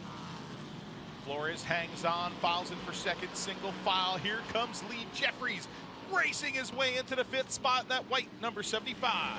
Maybe that tire might be paying off for Lee Jeffries now. He's one of the few that came in to get a little bit of fresh rubber in this race, and all of a sudden has found his way to the top 5. Brandon Ward, though, continuing to look underneath Tim Brown and really starting to apply the pressure. The KP Speed Motorsports machine down to the inside looking for 3rd. He gets into him in the south turn. Now, here comes Brandon Ward. Give him P3. Now Brown to his back bumper, gives him a little tippity tap. Says, I know what you did. Knows what he did. The problem is that Brandon Ward's car is just getting out of the corner better. He's driving away from, you can already see it. There's a car length gap that's been established in the last lap or two. Brandon Ward has an absolute piece tonight. He rocketed past the Rocket, now trying to do the same thing to go around Skip Flores, get to second, and have the best track position he's had all night long. A bottleneck coming off the north turn. Now, white car on white car to the bottom. Here comes Ward. Give him P2. Now to the inside for P3 is Tim Brown. Side by side, those drivers. Really some physical racing here at Bowman Gray. And now Lee Jeffries sees opportunity. I would say that Tim Brown, remembering how it panned out between he and Flores' V-laps, going repaying the favor, and now the conga line begins to form underneath Skip Flores. Jeffries is clear. Speedy is down there. Southern waiting in the wings. Slate Myers, Chris Fleming, Danny Bone, Riley Neal, all stacked up in line, and contact between Southern and Skip Flores. That's one way to get to the bottom. Anyway. 162 laps on the board right now as we're single file around the famed quarter mile. Rivals everywhere you look here. New, young, old, middle-aged, whatever it is. First place, Burt Myers. Second place, Brandon Ward. Those two tussled a few years ago. Then, of course, in third, Tim Brown. Fourth now to Lee Jeffries. Fifth to Mike Speeney. Sixth, Ryan Flores back to sixth. Seventh position for Kyle Southern. Eighth to young Slate Myers. Ninth to Chris Fleming, and rounding out the top 10, the 57 of Danny Bone. Riley Neal at 11th, just behind that group. Dean Ward 12th, Andrew Harra up to 13th, Randy Butner 14th in this race. But still Burt Myers in control. Interestingly enough, though, Brandon Ward, I think, starting to close that gap. That car has had speed, and it has not had either track position or clean track. Now, for the most part, he's got both. We're starting to see how this will shape up. And Ward's taking a little bit of a different line here. You'll notice it. He's sort of diamonding the corners, entering shallow, drifting up a little bit, and then pinching it back down on exit, and it's working. He's reeling in Burt. That leads down to a car length. He cast out the reel, and he's turning it. And right now, the number one is seeing that white Kevin Powell Speed Motorsports machine grow bigger and bigger with each lap here at the famed quarter mile.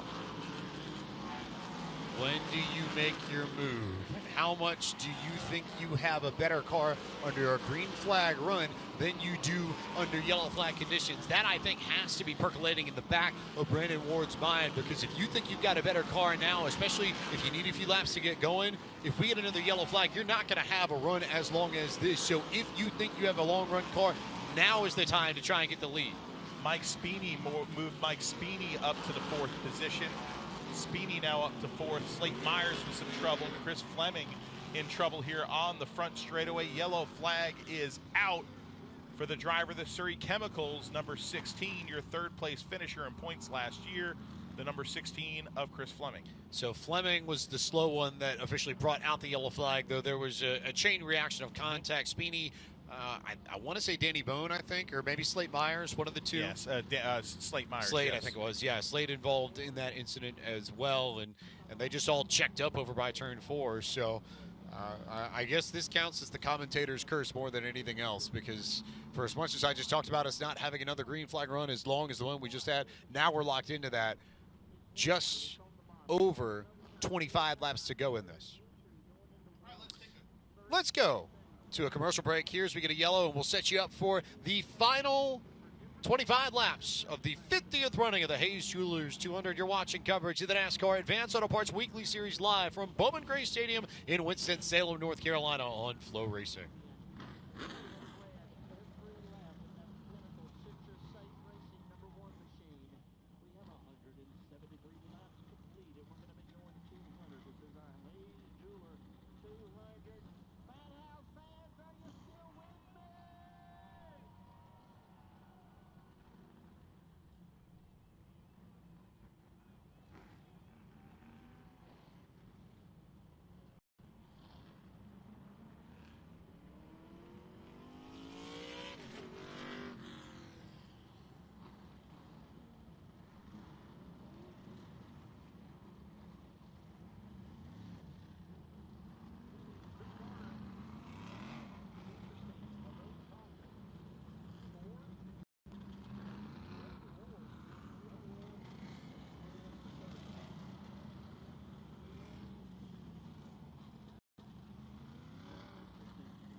Look at the packed house here at the famed quarter mile, 17,000 strong here in Winston-Salem, North Carolina, for the great tradition that is the season opener. Opening night here at Bowman Gray Stadium for the NASCAR Weekly Racing Series by Advance Auto Parts in Winston-Salem, North Carolina. The Camel City crew up here, Mr. Leader of the Camel City up here, James Pike. You having fun tonight, buddy? I'm having fun right now. Yeah, because he's stuffing his face full of little donuts, so of course he's having a great time. All right, hey, there we are up top. Don't worry, folks. You can't see me stuffing donuts. They're little donuts. They're not big donuts. Hello, Elgin. But man, they're good. Hello, Elgin. We got the maple. 25 laps to go, and it's like a queen wave almost, right? Got to do like the Whoa. arms, like side to side, back and forth. Lucas Kaler just said over the headset that he's jealous, our producer. Buddy, I don't blame him. I truly don't. To suck, dude. You know, you're not in Winston-Salem. You're in Charlotte, I guess. You can't have donuts in Charlotte. You got to come here to Bowman Gray Stadium. You got to get a ticket. $12 to get into this joint, okay? $12. Put that into perspective. Where can you go on a Saturday night for entertainment like this? To join 17,000 people for incredible short track racing, family atmosphere, great food, great fun, clean facility, clean restrooms. This is the best show in town. And especially on this night. Yeah. This is, if you poll the drivers of the Brad's Golf Cars Modified Series and ask them, could you win, or if you could win one race in the season, I'll bet a good amount of money this is the one they would pick. Yeah, I mean, the Madhouse, the Cookout Madhouse Classic, if that becomes an annual tradition, could take that over. But This is the granddaddy of them all. This is the crown jewel of crown jewels. And now the cone is out. Let's see what Brandon Ward does. I put money on him going to the top. That's about as slow in the restart box as I've seen Burt Myers go all night. But yes, Brandon Ward now will have some form of clean track for the very first time. Lee Jeffries, Denny Bone makes his way up high. Chris Fleming, we've not talked a lot about Chris since he got caught up in that incident, but he steadily worked his way back into proceedings. Skip Flores goes high.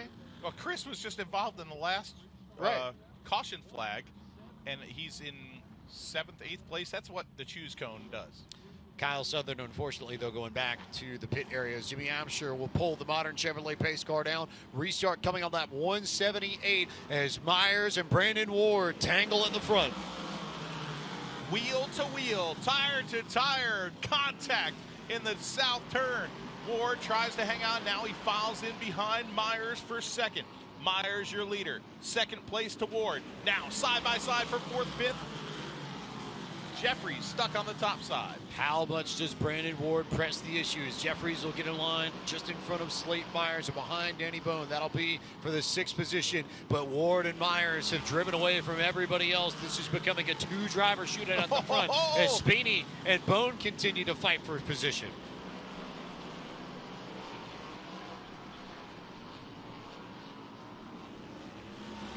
Bumper tag up front. You heard me go, wow, like this. I lost my mind. That's because Brandon Ward got into the backside of Burt Myers. It is on right now with 19 laps to go at Bowman Gray Stadium.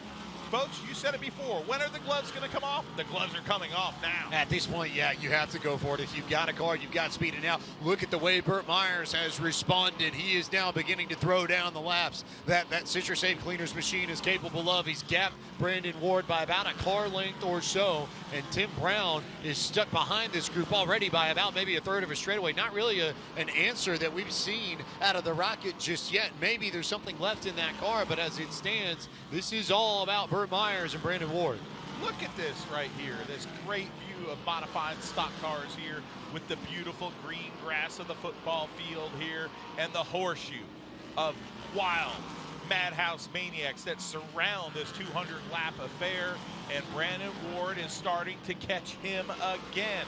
Here comes Ward in the north turn. He's going to start applying the pressure to the guy that's led all of this race. Oh, contact there in the middle of the corner trying to avoid Danny Probst and Daniel Beeson or Danny Probst. No, still, that's how crazy this is. I'm blanking on names as now the yellow flag comes out. One car slow on the outside of turn 2. Might have been Skip Flores.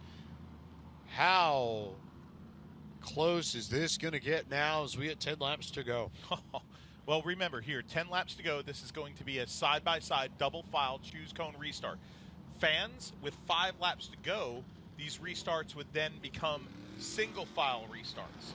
So will this be the last double file chance for a guy like Brandon Ward or anybody throughout the field? Potentially. And now this is where, if you were hoping for a short run to end this, if you did not have speed in a long run, this is played out exactly into your hands. You're hoping that you set up your car so that you've got something in a 10-lap setup like this. But I have no doubt there are some drivers that probably were better set up for a long green flag run and are probably ruining this rash of yellows that has really changed the shape of this over the last 15 laps or so. There is a good look at the flying taco of Denny Probst that brought out this yellow flag. Hand-painted car. Gotta love it. Anyway, action back at front. We have the cone is out. The cone is out. We are assuming, of course, Burt Myers will take the bottom. Brennan Ward will likely take the top. Could this be the final choose cone restart of the night? Myers' car looks like the handling has gone away. Yes, as we predicted, here comes Ward to the top. We've got people here in the flag stands that are sort of imitating the flag folks move downstairs. The people in the suite. Yes, in the suites. But I think, again, a good illustration of how excited people are to see the action back at Bowman Gray Stadium. Oh, look at the front bumper caved in on the Brandon Ward machine. As Ben Dodge would say, double file and make you smile. But Burt Myers says, no way. Waited on that. Waited on that one again. Mind games here at Bowman Gray Stadium on every restart. Lap 190 on the board right now. Both drivers firing their engines, clearing them out. Nobody wants to give an absolute shred. Fans on their feet. Emerald flag flies. Great restart for Brandon Ward on the outside. Can he cut down on Myers? Contact! Myers! Ward! Ward is spun! A calamity of modifieds in the south turn! And the entire grandstands erupted on that one. Everybody had something to say about what just happened over in the south turn. I see fingers, I see fists, I see clapping hands, I see everybody. And now I see Brandon Ward starting to pull up near Burt Myers, not necessarily directly next to, but you won't find someone without an opinion on what just happened. The fans are alive. They erupted in emotion here at Bowman Gray Stadium, as they often do. People are saluting the driver of the number 1. People are saluting the driver of the 104. Will he get his spot back? I think he thinks he will, but the caution was flown for that incident. I believe that car did come to a stop. Looking over to the left, the scorers right now are deliberating on what will be the ruling here at Bowman Gray Stadium as we await this. Who will be scored in second position? Right now we know Burt Myers will be your leader of the Hayes Jewelers 200. Here comes the track official over in turn 3. We may get the answer to this. Everybody's going past. So no lost track position for Brandon Ward yet. But there's another official coming out onto the front stretch. There are two. Boy. We've got both officials out of the flag stand to sort this out. Stretch here. Here comes the reap. So here we go. What do they do with Brandon Ward in this? They're waving Burt by. They're stopping Burt. They're stopping the entire field. And now they're going to do this one by one. So Burt's going. Burt's getting the signal to go. Pace car rolls. Burt whirls. And they're waving Brandon Ward to second place. Okay. And in a moment here at Bowman Gray Stadium, if we look wide at this arena, everybody has lit up their cell phones on opening night for NASCAR Advanced Auto Parts Weekly Series excitement, and the Fireflies are out. This is one of the coolest things we have seen come about at the Madhouse in the last few years. Unbelievable stuff there. Here's we'll the take a replay. look and see what happened between Brandon Ward and Burt Myers. Contact. Ward tries to cut down right now. Burt Myers washes up a little bit and gets into him. Incidental hard racing contact right there, and a pile of modifieds. But, yeah, you know what? All the cars stopped. That is the right ruling by the officials. Okay, watch this. The one goes, he's first. The entire field stopped and is frozen right there. The 12, I believe, is a lap down of Dean Ward that passed him. Now the first car to leave the pile was Brandon Ward. Brandon Ward. Yep. That is the right call by these officials. Great job here by the officials here that hand score this event, making the right call. Wow, what a moment. Who would have thought that you'd be wrecked in the turn and still maintain P2? Well, I think the other interesting thing about this is that the line that Burt took was pretty consistent with the line he's taken, especially on restarts. Yep. Every single time we've gotten going, he's sort of diamonded it, and he's gone shallow on entry and then drifted up the racetrack every single time he's hit someone alongside him. So that was the same line that Burt's been riding, and then they just made contact. But There's a great replay. Look at this replay. Ward pinches him down. Burt gets into the rumble strips there a little, the turtles, washes the nose of that one up. Incidental contact. But look at the fans erupting right there. An incredible moment here of drama at the Madhouse. That's why they call it the Madhouse. No other place in NASCAR will you see fans react like that.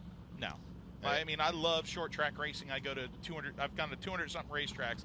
This right here, there's nothing that's more passionate about than Bowman Gray Stadium. And how wild this is going to be. And I think another noteworthy point in all of this, I don't know if anybody has shown as much speed as Brandon Ward has restarting alongside Burt Myers throughout the entirety of this Hayes Jewelers 200. He's had some good cars alongside him, but Brandon Ward consistently has shown speed. Even when he was running back at about 5th or 6th, he has methodically made his way to the front of the pack so that he could challenge Burt. And that's really the first time I can think of in this race where Burt was legitimately threatened and stood a legitimate chance of losing his lead right off of the restart, especially firing up back out of the zone and back to green on that initial lap. I've got friends blowing me up right now, texting me going, how is that the right call? The guy wrecked. Well, like we showed on that replay, the entire field stopped except for Dean Ward's car, who is a lap down. So the first car out of the pile was indeed Brandon Ward. So to further explain that to you, if you're watching, how the heck can he get P2? I thought the same exact thing until you see the replay and the proof's in the pudding. Well, let's go back and let's explain how it normally works, right? In that if you are involved in a yellow here at Bowman Gray and you stop and you come to a stop, you usually are the person that gets sent to the back because you were the car that stopped in the caution. But if the rest of the field stops behind you, then they can't send one car to the back because everybody stopped behind. So you just have to reset to the running order that you had, basically. Let me ask you something. You ever clog a toilet? Okay, nothing goes down through the drain. Nothing can get through the drain right there in turn number 2. Okay, that period. That's what happened. I disagreed with it at first. I'm like, how could the 04 be in second? But when you watch a replay, it's clear as a Carolina blue sky. Choose cone was out, possibly for the final time. Now the restart with 5 laps to go this time around. Burt Myers, Brandon Ward coming to the green. Cat and mouse games continue here at the Madhouse. This is maddening to watch for some of the onlookers.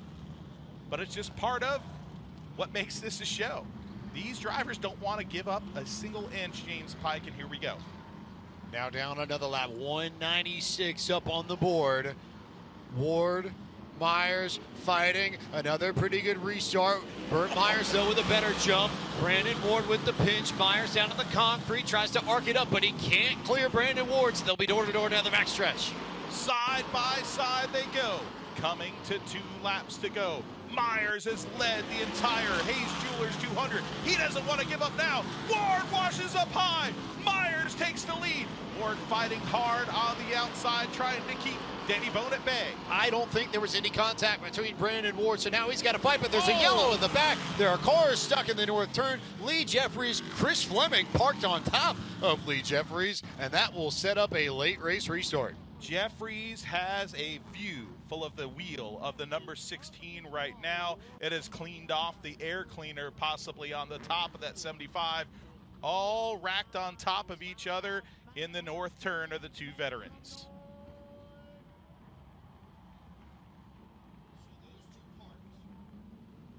Those two stuck in the corner. I just thinking back from Now what I it's saw. going to be single file, by the way. Right, single file restart A, but I don't think there was any contact. If there was contact, it was slight. But that was a case of, I think Ward just overdrove the corner and just drifted high. Well, boys, this is going to be a little Jenga time here. Chris Fleming is stacked on top. Here comes the Daniel Davis towing. The Big Red. They're sending Big Red. Hey, they got to send the big dogs out for this one. I mean, they're stacked on top of each other. Big dogs got to eat. You can't send old Blue out there. We need the big dog, old Red, Big Red. Let's show a replay here of what happened here in the north turn. So out comes the yellow. Here's a look at this over in the north turn. And, yeah, Fleming's already stacked on top of Jeffries. That looks like a classic case of two drivers going for the exact same piece of track entering the north turn. And we'll get a second look at it here. Here is Fleming underneath Jeffries. Jeffries comes down into him, and then, hey, you can't do anything about that. You know, that's just going for the same piece of real estate, both drivers.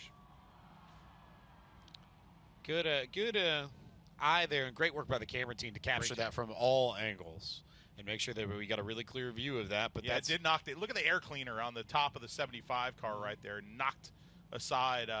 You know, here's the scary part about that. Okay, if that car can even fire, you know, that's where the throttle linkage is. So you got to be very careful with that, you know, because you don't want a stuck throttle or anything. So we'll see if that 75 refires. I would say likely his night is over. Let's take another look at that replay here. In the 16 is underneath him, has position. 75 comes down into him, and hey, the 16 tried to get into the grass to avoid the imminent contact, but couldn't. Two drivers fighting for the same real estate here. Jeffries is come and gone from the pit area, the work area. It functions similarly. If you're a dirt racing fan, you see the dirt racing on flow, same sort of idea. Yep. Because there's not an actual pit road here at Bowman Gray per se. There's space where all the haulers are lined up behind the field house, but it does function more like a dirt racing work area than it does an actual asphalt pit road, which is interesting.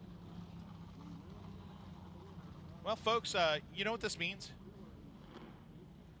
You know, at work, when you want to earn extra money, you get you do enough hours, you get overtime. Well, folks, we're going into overtime here in the Hayes Jewelers 200. I believe the sixth time, Justin Mincy, the six times that this race went to overtime from the top rope. But the first time since 2019, which is interesting, I think. Oh, Mincy, man. The unofficial historian of Bowman Gray Stadium. He's still young. It's hard to call somebody that young a history goat. But he's getting there. So, overtime process here. Yes. Things to note. Single file restarts, I think, is the biggest one, right? Single file restart here with 5 to go. It gets deemed single file. We're on lap 2:01 right now. Lap count really doesn't matter. It might end in 2:10. Who cares? But overtime is going to be green displayed. Next time around in the modified division will be the white flag, and then the next time around will be the checkered flag. If there's a yellow flag before the end of the race, we re-rack them, re-stack them. No caution lights and cameras to determine finishes. Old school. Even if there's a white, even if that yellow 100%. comes, but that's a little bit different. That's the part to note. That's the part to note more than anything else. It's a yellow at any time. So here we go. Oh, Lee Jeffries has returned with his mangled machine. Here we go. The final chapter of the evening between arguably the best battle, especially in the second half of this race. Burt Myers, Brandon Ward, Danny Bone, and Tim Brown waiting in the wings should anything happen to the front two. How does this pan out, Matthew Dillon? We're going to find out. Fans on their feet, single file. Green flag is out at Bowman Gray. Good run in the corner. Ward to the rear bumper of Myers. Checks up, gets a good drive away. But here goes Ward again. And Myers with some breathing room as he takes the white. One more trip around the famed quarter mile. Can Brandon Ward do it? Burton drags the brake a little bit. Now, will it be the north turn nudge? Yes, it is. Ward gets into him. Myers sideways. Here comes Brandon Ward to win the Hayes Jewelers 200. Contact is the result. Burt Myers leads all but one lap. It's 2. Brandon Ward, he is the winner. The entire grandstand just erupted. I'm not sure whether or not there are more people that are fired up or enraged or excited over that one. I think the biggest question is whether or not Brandon Ward will see that as just for what happened on that restart. We're going to let you hear the Madhouse here because this crowd is electric.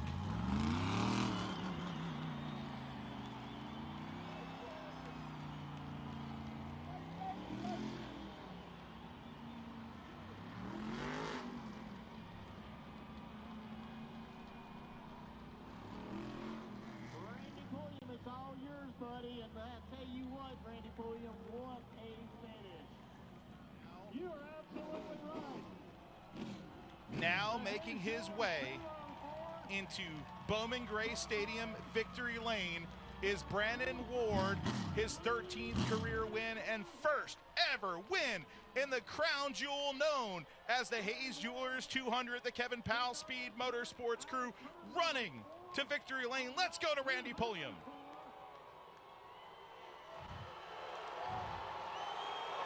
Let him hear it. Brandon Ward, the 2025 champ of the Hayes Jewelers 200 that went to overtime, 204 laps. And if you look at the front horn on Brandon Ward,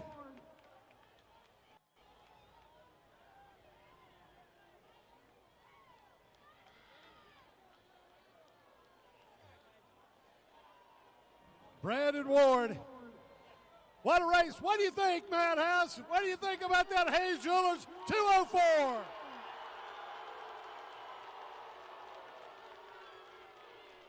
The winner for the 13th time in his Bowman Gray Stadium career, Brandon Ward. Brandon, my oh my. 204 laps. You led the last one. That was the most important one. Congratulations, the Hayes Jewelers 204 champion, Brandon Ward. Man, you got to love this place, right? Whether they're booing or they're cheering, they're making noise, and that's what Bowman Gray Stadium racing's all about. So, man, that one car was good. He beat us in it last year, and this is the only big race we haven't won.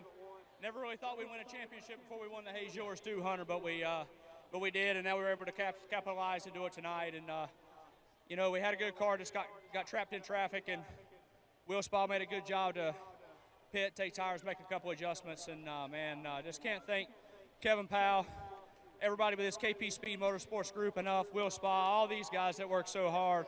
Suzuki, Q104, iHeartRadio, Stilo, Simpson, Molecule, Portable Tow in the Drive Shaft Shop, Squeaky Clean Express, Racing Electronics, Miller, KevinSaysYes.com, Foothill Ford, everybody that makes it happen, PSR, Bilstein Shocks, PJ Brown and Tim Godshaw, thank them so much for what they do. They really helped turn our program around. So thanks to Hayes Jewelers for sponsoring this big event, and we really appreciate it.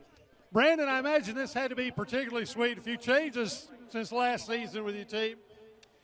Yeah, I mean, it really is. You know, we won 5 races last year, but we fell just a little bit short of the championship, run second to Burt. And I knew it was going to come down between the two of us right there, and he had a really good car too. And Yeah, deal in 1 and 2 was just racing. I mean, I felt like it was just racing between the two of us on both deals, and you know, he had a good car tonight too. So hopefully it was a good show for the fans. Good start to the season. There's a history for winners of the Hayes Jewelers 200 moving on to win the championship. Long way to go, but it's a great start in 2025. Yeah, I mean, just take it one race at a time. We're just coming to try to win races, and if you do that, it'll fall where it needs to. Brandon, congratulations to you. Brandon Ward, the winner for the 13th time, going over to the Carolina Wood Floors Winner's Circle to pick up some Winners hardware.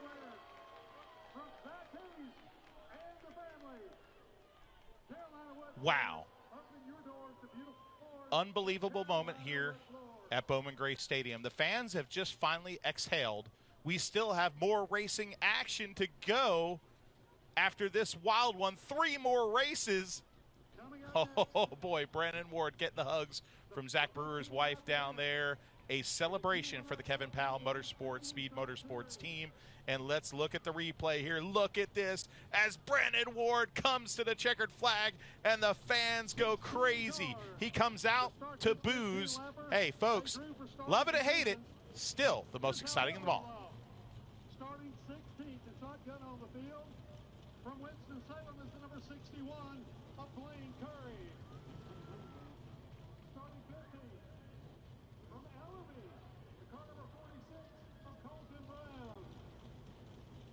Rolling off 14th from Advance, car number 86 is Dakota Miller.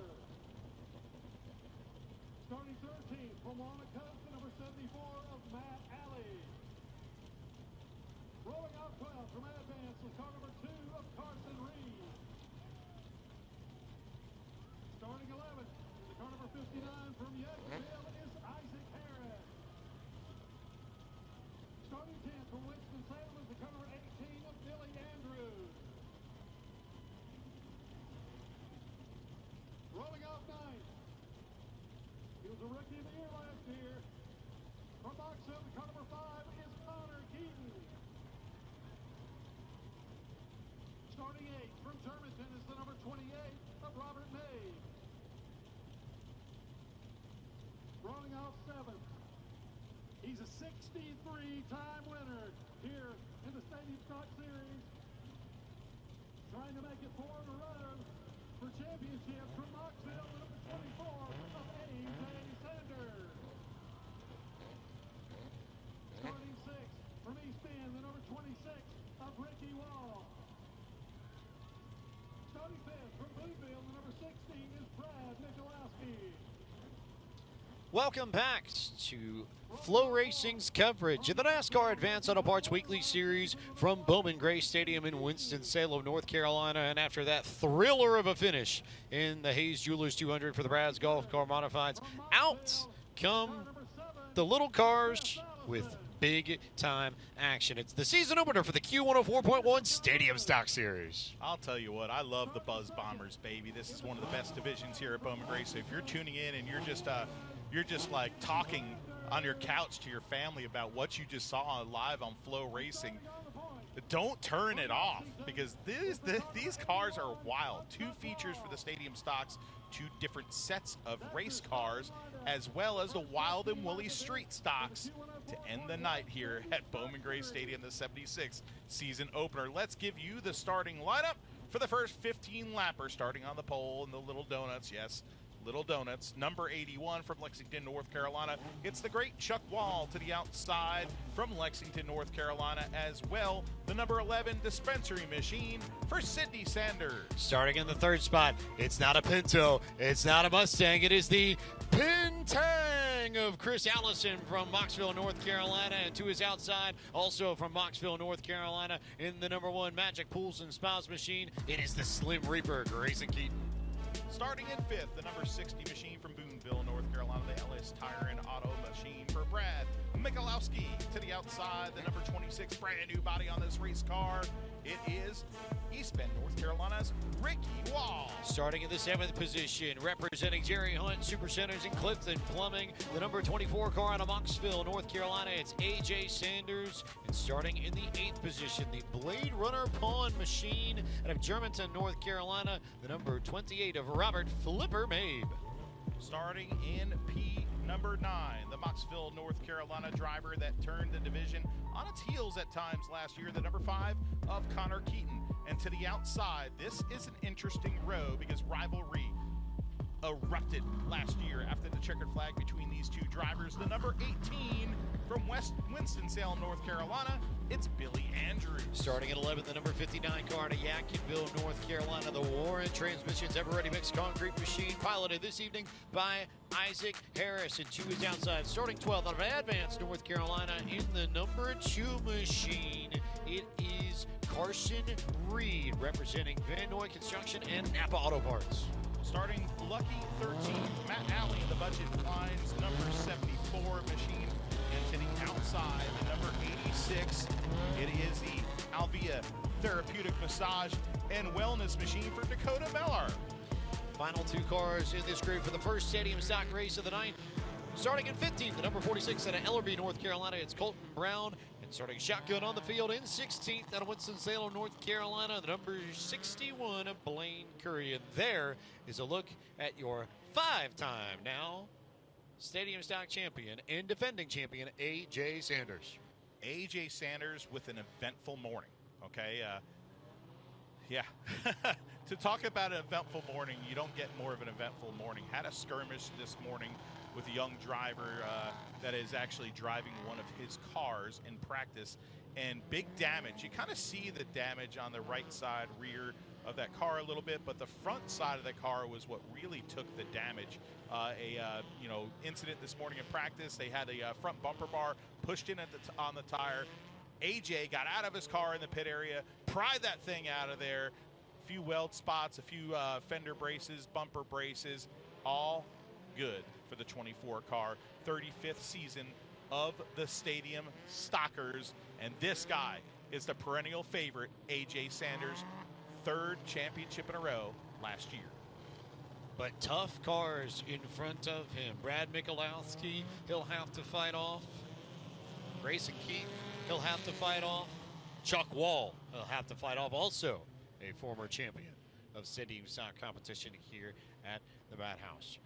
4-cylinder, 4-tire magic about to unfold at Bowman Gray Stadium. Jimmy Absher pulls the modern Chevrolet pace car down to its place in the center of the north turn, and Chuck Wall will have the honor of leading the field to green and kicking off the 35th season of action for the Q104.1 Stadium Stock Series.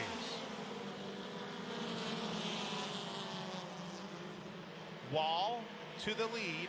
Now here comes Michalowski, the Slim Reaper, by a slim margin by Michalowski for 2nd position. A.J. Sanders all the way up to 4th for Sanders, but the battle is on for 2nd. What a battle between Michalowski and Grayson Keaton. Michalowski and Keaton just don't want to give it up. The problem is that Chuck Wall is getting away from all of this, and A.J. Sanders is about to enter the frame. So Sanders goes in trouble, though. Trouble for Grayson Keaton. I think there may be a flat tire on that car. I saw sparks coming out of the rear of that machine, and that will bring out the first call 811 before you take caution of the night. Grayson Keaton, the Slim Reaper, with trouble. He is immediately trying to turn his car to the work area and just makes it. He almost clipped the wall over in turn 3. It's tight over there now. Tight. A little bit of a reworked entrance here, and one that is definitely trickier to navigate than it would have been a year ago. They pulled the actual entry to the work area further down towards the center of the corner than it was before the old Armco was taken out. So it's a harder right-hand turn to make it into the pits. Chuck Wall, your leader. Greg Butcher Trucking Velocita machine. Let's look at the Flow Racing replay of see what happened here. There's the contact right there. And it looked like maybe a left front went down after that contact, or maybe a right front. Let's see it maybe here. Hard to see. It looks like that right front is up. Left side, I would think, side, because there was yeah, the contact. Yeah. Left side would make the most sense, but he knew immediately. Oh, yeah. It was very clear and just got right on the binders and said, you know what, time to stop it. So, lights off for the modern Chevrolet pace car. Chuck Wall in control of this. Then Michalowski. Then It's the 24 machine of A.J. Sanders. 3 laps of 15 on the board. Green flag back out. Good restart for Chuck Wall. How quickly does A.J. Sanders try to work over Michalowski for the runner-up spot? That's the question this field, this crowd is wondering. Michalowski washed up high there. That's opening up a little daylight. And here he comes to expose it right now. The Grandmaster of the Stadium Stocks marches his way to second position. Give it to Sanders. Sanders in the mix and makes the move. Connor Keaton will follow suit, moving more behind, continuing Isaac to Harris. position. Isaac Harris with a good move now. So Michalowski restarted in second, will go all the way back to the 5th position, and we're not even a third of the way through proceedings in this first of 2 Stadium Stock races. The cream has risen to the top. Chuck Wall, a perennial favorite. And right now the battle is on for second, third, and fourth. That is tight right there as Connor Keaton gets to the back bumper of the 24. They have speed, and they're all over the Grandmaster. Do you push the issue with A.J. Sanders, or does A.J. Sanders find a way to respond, or do you leave an opening for Isaac Harris? He's pushing it. That is a straight-up push. He pushed him through the entire corner that time as we hit the halfway point in this race. Connor Keaton has speed, and he's showing it. The 24 is playing perfect defense, trying to keep the contact, very straight. But now, Keaton again into the backslide. It's bumper cars here at Bowman Gray Stadium. Sanders can play defense on Keaton all he wants, but if Harris forces the issue on Keaton, I don't know if he can keep 2 cars from playing bumper tag. And now there goes a run to the inside for Connor Keaton, who's going to look down there. Sanders tries to close the door, gets washed up a little bit, but gathers it, manages to hang on to second still. That is as clean as you can race with making pretty darn extreme contact right there. This is great racing. Big bump, big bump. They all go wide. Here comes Isaac Harris to the inside, and he may get both spots as A.J. Sanders just keeps it pointed in the right direction, but Isaac Harris makes the move to second. 5 laps to go as the leader checks out. The battle is on. Isaac Harris marching his way to the bottom. Now marching his way into the back bumper. A little bump and run for Isaac Harris to the bottom of the 24. First time someone's been able to get underneath A.J. Sanders in this race. Immediately contact in the south turn. Can Connor Keaton follow in the gap that Harris made? No. But will there be contact in the corner? Yes. And will Harris get away? And will there be more action behind between Keaton and Sanders? As Keaton sends Sanders on the racetrack and makes the pass in the south turn. AJ's car is a little bit snug right now, and you can see it. And these other cars have speed. Sanders will drift back to the 5th position. White flag is out. Your leader is Chuck Wall into the south turn. The 81 leads it. Here comes Wall down the back straightaway. Can he win? He has clear daylight in front of him. For the 35th time in his career, Chuck Wall wins. Uncontested was the Greg Butcher trucking machine at the front of the show. We had great battles for 2nd, 3rd, 4th, and 5th, but all that did was allow Chuck Wall to get away. And he goes wire to wire in this first Q104.1 Stadium Stock race. Well, the white flag was out twice. Didn't change the thing. Chuck Wall still won. Chuck Wall still won. Well, Chuck Wall, the scoreboard may say A.J. Sanders in second, but it was Connor Keaton in second. Michalowski, Isaac Harris. Chuck Wall gets his 35th career Stadium Stock win. Wall passes, Charlie Curry for 3rd place in the all-time wins list. Those are good friends right there. But that's Charlie big. Curry. That's big. Huge triumph for him. Charlie Curry, one of the greatest to ever run the Stadium Stock division, and such great respect between those competitors for years. And so now Chuck Wall only trails Randy Moore and A.J. Sanders. Wow. The only 2 names left on that list.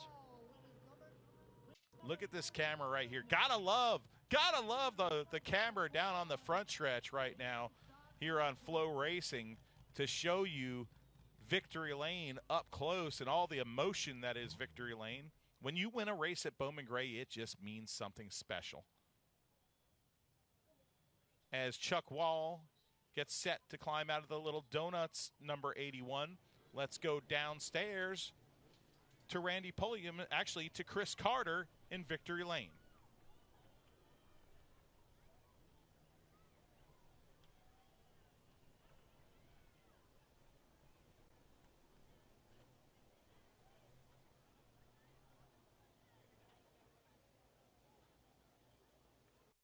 Chuck Wall getting unbuckled. Race fans, y'all get ready to make some noise. Let him hear you!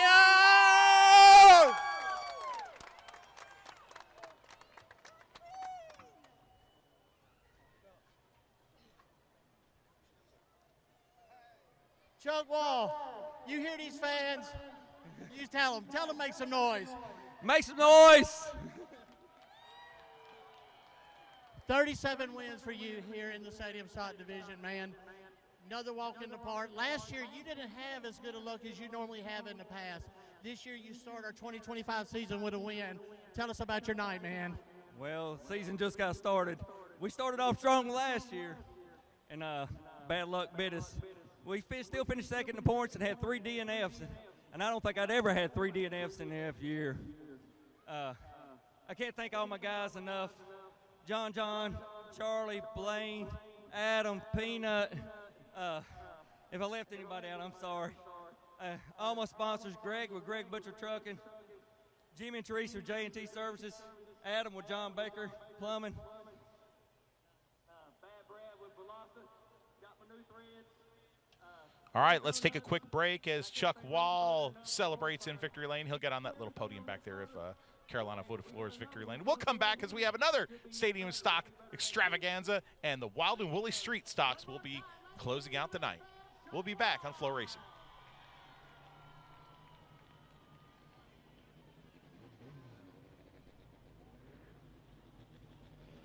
All right, race fans, it's time for the winning ticket for the 50-50 raffle from the Bowman Gray Stadium Racing Ladies Auxiliary.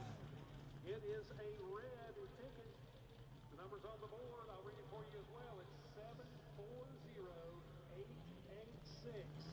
That's 740886.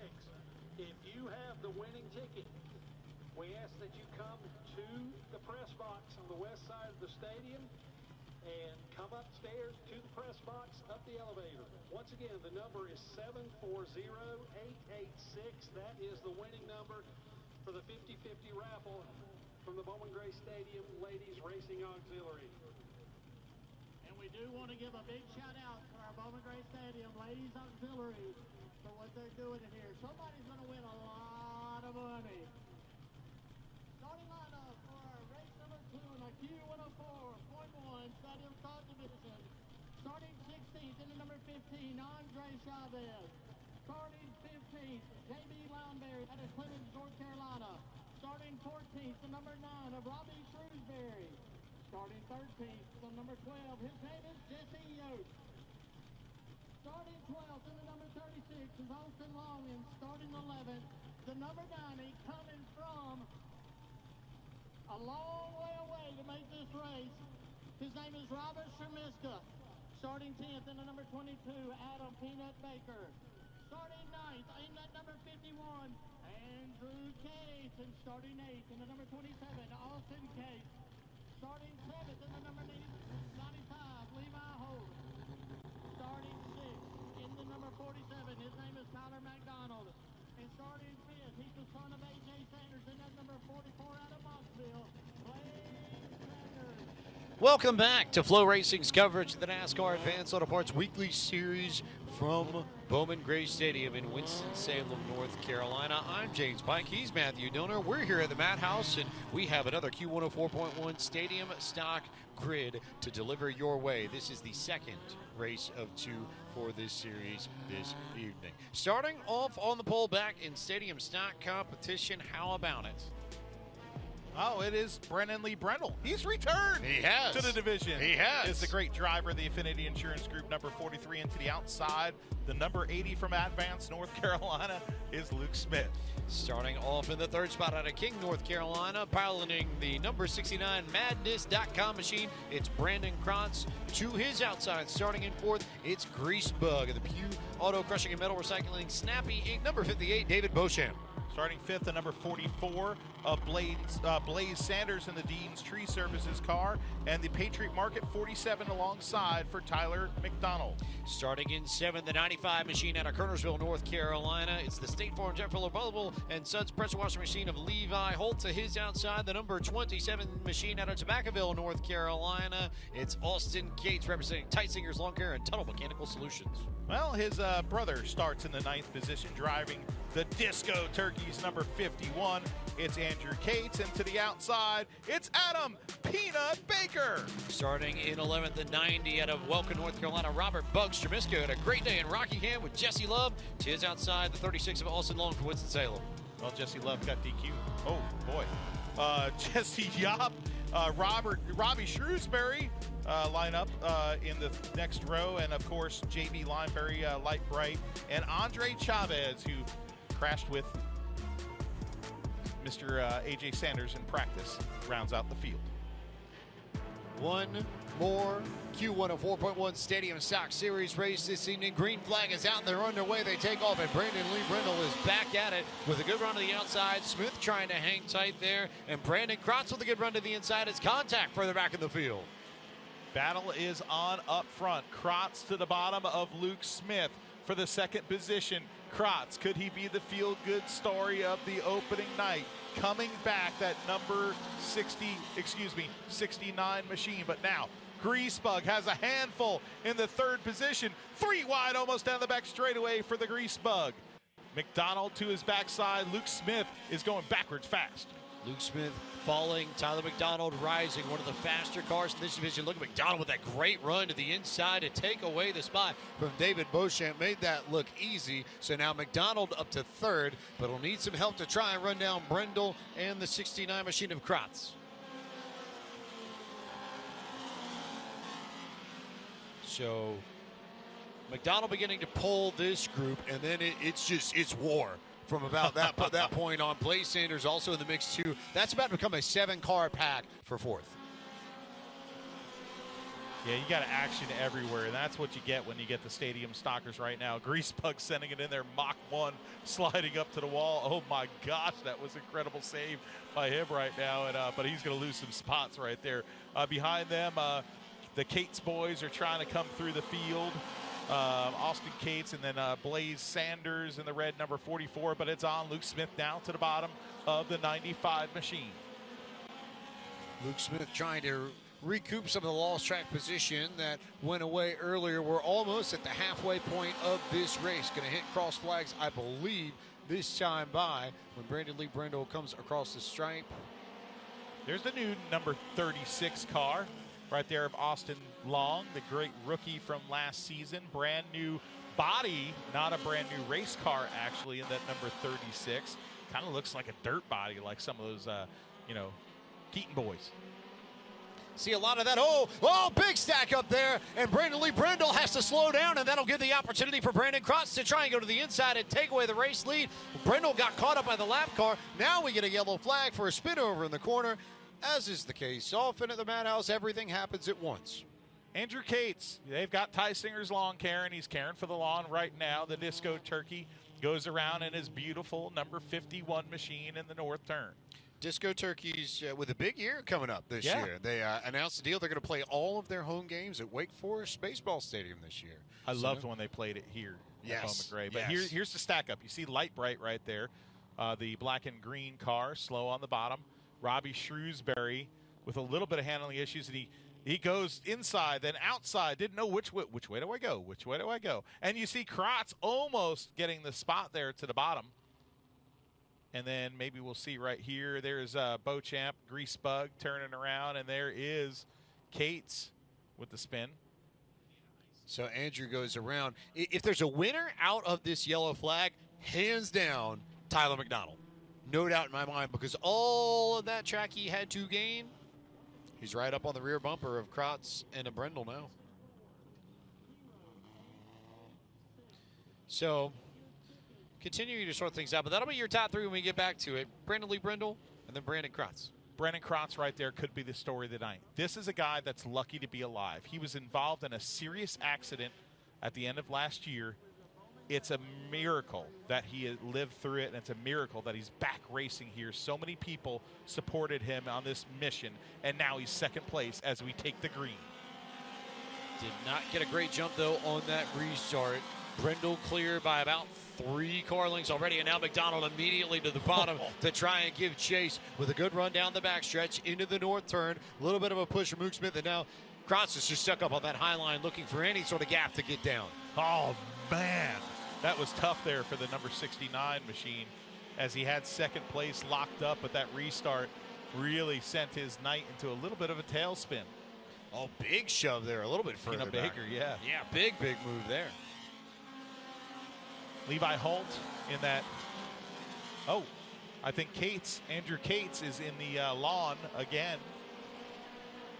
This time slow, no yellow yet. Car is stopped. Now we'll get the call 811 before you take caution. Brand new body on that machine. Actually, a lot of brand new parts. Same old chassis. Brand new body, brand new brakes, a lot of brand new parts that the Cates boys put on that machine. Their father, Michael Cates, had a terrible accident in practice today. Glad that he is okay. His car is not. So only 2 of the 3 Cates family will be represented tonight in feature events for the stadium stock division. Brendan Lee Brendel in his return to this division. He's on top, buddy, in the Infinity Insurance Group. That car looks like it could be called Casper. Friendly ghost and not an eye on it. One to go here, so lights off the modern Chevrolet pace car. Jimmy Abser will pull it into its place in the north turn, and we'll get back going to action with a handful of laps. 3 laps to go when they come back to the stripe. Brandon Lee Brendel's been unchallenged in this race, but he hasn't had anybody as strong as Tyler McDonald behind him. So how does McDonald play this as they get back going? Good restart for both of them, but a better restart for Brendel. We'll get about a car length gap going into 1. Krotz there in fourth, rather. Going to have to fight off a whole host of cars. And Smith able to hang on the rear bumper of McDonald as Krotz slides back. Front 3 get away. Good action for the 4th and 5th position right now as Holt is on the bottom. Brendel leads the way. 3-car breakaway up front. 3-car breakaway. White flag out for Brandon Brendel. Trouble, though, a little bit further back. Krotz and company sideways. Is that going to bring out a yellow flag before we get to the end? It will.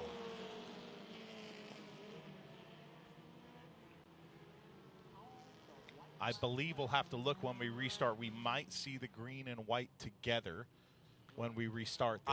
I would believe so, because they did take the white before that yellow came out, so I would expect a green and white, and then a checker. So 1 lap restart. Green and white together. Right. 1 lap, quarter mile shootout. As opposed to a green white checker. Right. So the fans can't hear our commas. Commas are silent when you're talking, right? That's like a Let's Eat Grandma versus Let's Eat Grandma thing. You ever seen those shirts? Huh? Okay, so they have shirts where it's the phrase "Let's eat grandma," but the commas in different places. Let's eat grandma versus let's eat grandma. Eat. I think I might have truly lost Matthew. Yes, I am in a galaxy far, far away. Star Wars Day isn't for another 2 weeks. So there's Brandon Lee Brendel. There's Tyler McDonald. Maybe you need to write that one down. I literally am. I'm confused. Hey, guess what? 1 lap shootout. Who's going to the pay window after a quarter mile here at Bowman Gray Stadium? We're going to find out here shortly.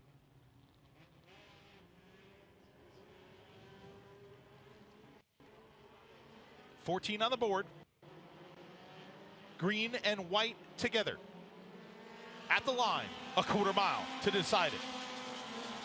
Brendan Lee Brendel leads them down the back straightaway. A spinner, Peanut Baker, but it looks like coming off the north turn. Welcome back to victory lane, Brendan Lee Brendel. Another incident over in the corner right at the end of turn 4, but it's Brandon Lee Brindle who's going back to victory lane for the first time since August 19, 2023. It's his 31st career win in the Q104.1 Stadium Stock Series, and that now places him 5th on the all-times win list amongst the Stadium Stockers. What a way to come back to the series, man. He moonlighted in the Sportsman division last year and, gotten a few kerfuffles. And now comes back to some familiarity, a little home cooking, back to his familiar Stadium Stocks. And first time out of the gate, a win for Brandon Lee Brindle. Ye old stomping grounds, Ye right? old stomping grounds. I don't know if I don't know what he thinks about the grandma thing, but well, now that I've written it down, does that make more sense? You talk about Brandon Lee Brindle, and I'm going to read this. Your handwriting. Yes. Are you sure you're not a doctor? Dang it! Just talk about Brennan, please, while I decipher this hieroglyphics. Right, cursive. But the you can see the comma. The comma is in important places as Brandon Lee Brindle celebrates here and has his opportunity to go celebrate and join everybody. We're waiting for Carolina Woodfloor's victory lane to come out a little bit. I get it now. You get it now. But it's just a weird sentence. Let's just say that. You got to go find it. I've seen it on a T-shirt in a few places. Okay. So how about we stop worrying about commas and let's go down to Randy Pulliam at Victory Lane to see what he has to say with Brandon Lee Brindle. And this is an exclamation point. For the QRC HVAC and Refrigeration Street Stock Series,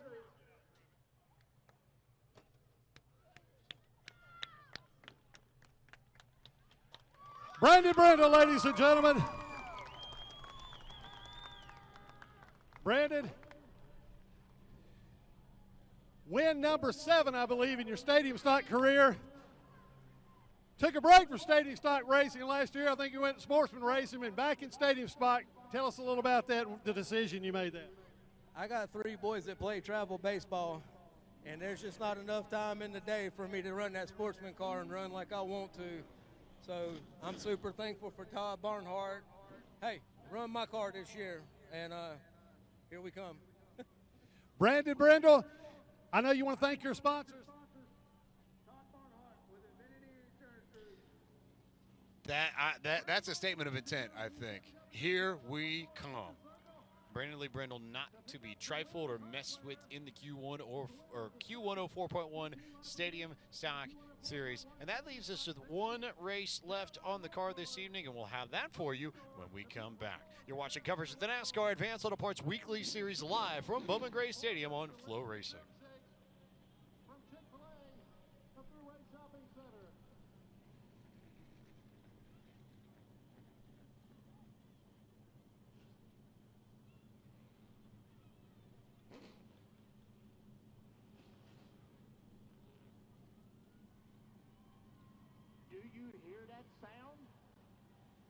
See that blue light up on our scoreboard.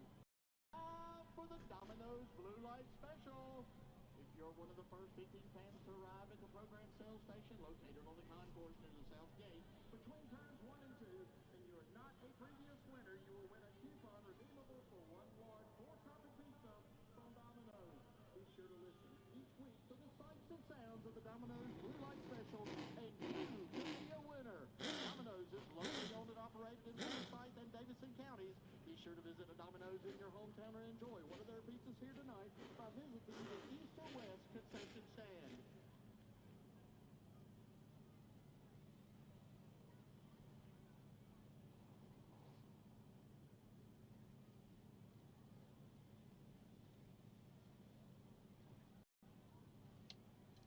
We are back at Bowman Gray Stadium, and we are ready for what I call the Wild and Woolly Street Stocks.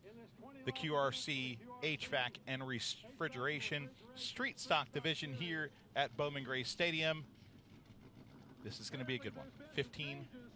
20 laps, excuse me, for the Street Stockers. There's Halby's car. That's what we're going to call him now. It's not Alberson anymore, it's Halby. All right, let's give you the starting lineup. Starting on the pole, the Avery's Collision, hoping he doesn't have one.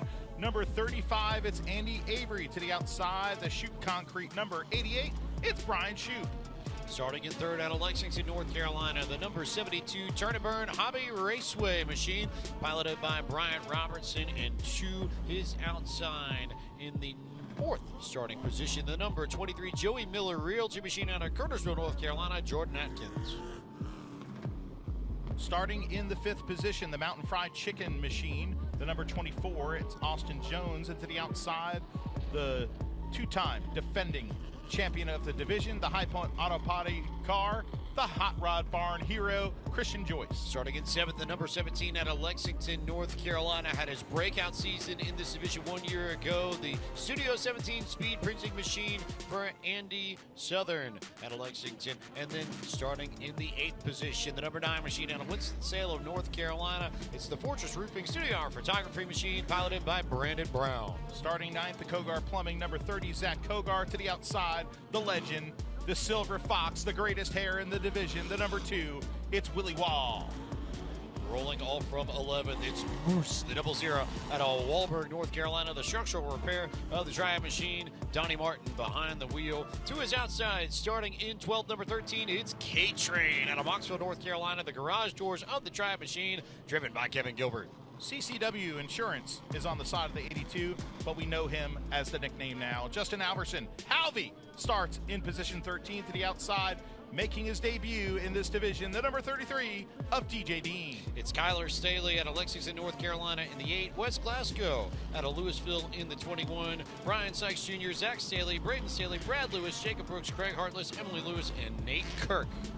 Your starters for this final race of the evening. This, the QRC HVAC and Refrigeration Street Stock Series. Nate Kirk making his debut. Some debuts tonight in the Street Stock division. DJ Dean, one of them. But hey, old familiarity on the front row. Bryant Robertson leads them to green. Green flag is out.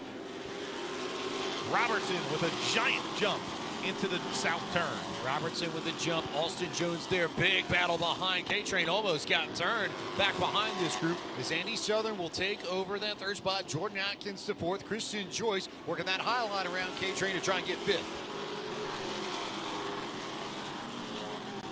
Joyce stuck to the outside groove there, making hay though. Jordan Atkins almost gets into him. The number 1 loses off the throttle, but then cuts down to the bottom of Atkins coming out of the north turn. Battle for fourth, battle for first happening in front of us as you see this great fight here as Christian Joyce will get up into the fifth spot, take advantage of that, slide that battle further back. Meanwhile, at the front, Austin Jones beginning to pressure as there's a stack up a little bit further back in this field. Christian Joyce got hung up on the high line, and that makes it fun towards the back end of the top 10, but there's still all kinds of pressure that Brian Robertson is trying to hang on to as Austin Jones turns Brian Robertson for the race lead, and Austin Jones goes to the point after contact as Robertson will fall all the way back somewhere around maybe 10th.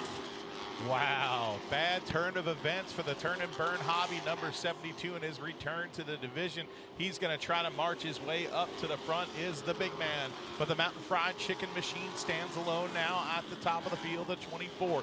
Bottlenecks all over this track. Brad Lewis, the number 16 machine on your screen, the black and orange car. Now, here comes the K-Train. Choo-choo to the bottom of Andy Southern. All of a sudden, that car has come to life. Kevin Gilbert did not get going on the initial start, but that thing looks really good now that there are a few green lap tires. But there's another car stuck over in the grass by the north turn, and that will bring out our first call, 811, before you dig caution of the night. The Moose got really loose. The Mule Skinner Trucking 00 of Moose Martin. You know, I asked him today for the first time a question. Let's see what happened here on the replay first. There's Moose Martin, the black 00. Brand new car for him, even though it's still a pretty old car. 15 years newer than the car he drove the last time we saw Moose Martin. There's Bryant Robertson, a little bit of smoke billowing from that machine. We were over at Turn and Burn Hobby the other night, me and Justin Mincy, after having a burger at Zeno Marshall's Thunder Road Grill, and the 72 that we were just looking at there owns Turn and Burn Hobbies right next to it. An incredible RC racing track, indoor facility. They also have a dirt track out back. Folks, if you got a kid, man, that's a great way to kind of get them exposed into racing. If you can't afford a race car, you know, just $100, $200, you can get a really cool entry-level RC car and have a lot of fun. It's a great family environment over there. It's insane to see how fast those things go on an RC track. They're incredible. Like the scale speed is it's nuts. It's something like if you scale them up to full size, they'd be going like 400 miles an hour or something, right? Yeah, it is ridiculous. Now, hey, the cars are almost stacked up and stopped all the way through the field, but we're going back to green. 7 laps into this 20-lap feature. The green flag is out for Austin Jones, but here comes the K-Train. The K-Train underneath him. The battle's on for third right now. They're stacking up. Yellow flag is out. Halvey and Shoop.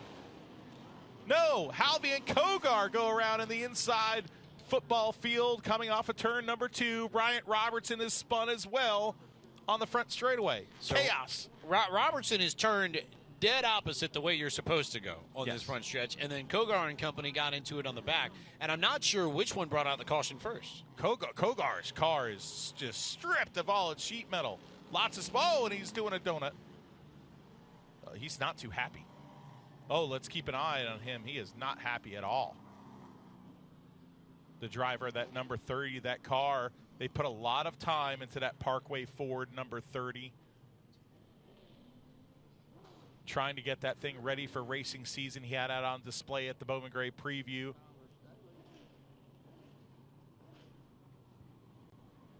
Let's look at the replay of this. Just so many things happening here. It was hard to even keep track. Here comes the 72. Oh, a little front bumper from Brad Lewis. Second place man in points last year. Turns around Bryant Robertson, and then we look at this view.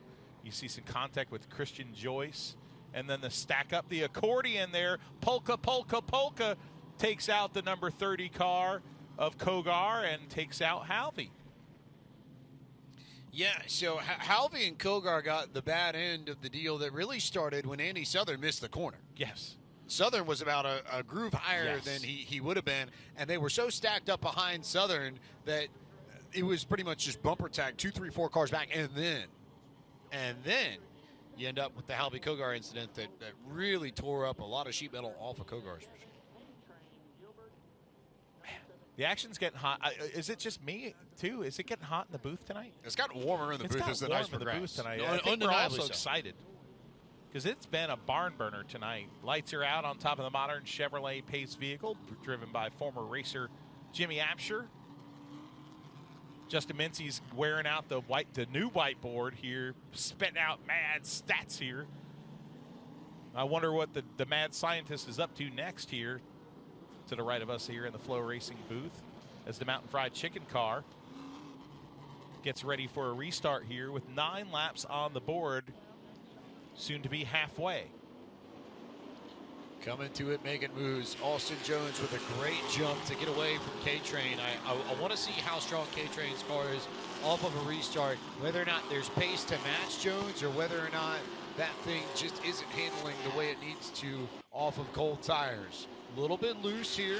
As cross flags go out halfway in this QRC HVAC and Refrigeration Street Stock Series season opening race. And look at Austin Jones get away. Oh, look at there's the new car, folks, for Zach Staley. Purple and yellow this year for the Outlaw. And he's making friends with the wall there. Oh, Andy Avery is spun. The Avery's collision. Number 35 doesn't look like much collision damage on that spun race car. But it was parked in the racing line, so that brings down another call 811 before you dig caution flag.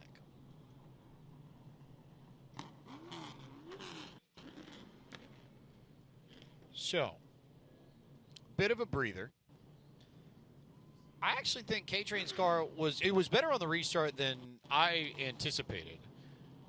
Looks like that car's a little bit looser than he'd like, especially on corner exit, but certainly not out of the question. He'll have to get a good restart, but him taking the fight to Austin Jones, I do not think is out of the question at all. No.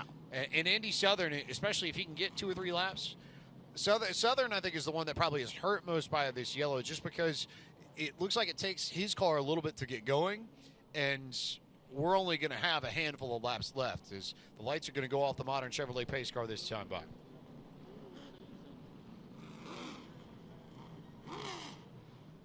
Still a healthy amount of fans here. I'd say about 8,000 people remaining here to watch the street stocks.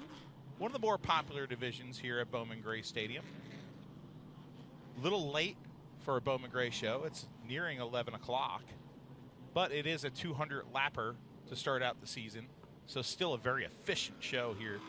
Of note, in 5th position, Brian Sykes Jr. has worked his way to the 5th position in the number 99. Kyler Staley behind him. All fighting for positions further back. Meanwhile, Austin Jones off the front. K-Train there. How about Sykes looking to the inside of Christian Joyce? Contact there with Joyce. There was a puff of smoke. I don't know how much that hurt Christian Joyce's machine, but there definitely was contact there, and he's also lost his spot to Kyler Staley, too.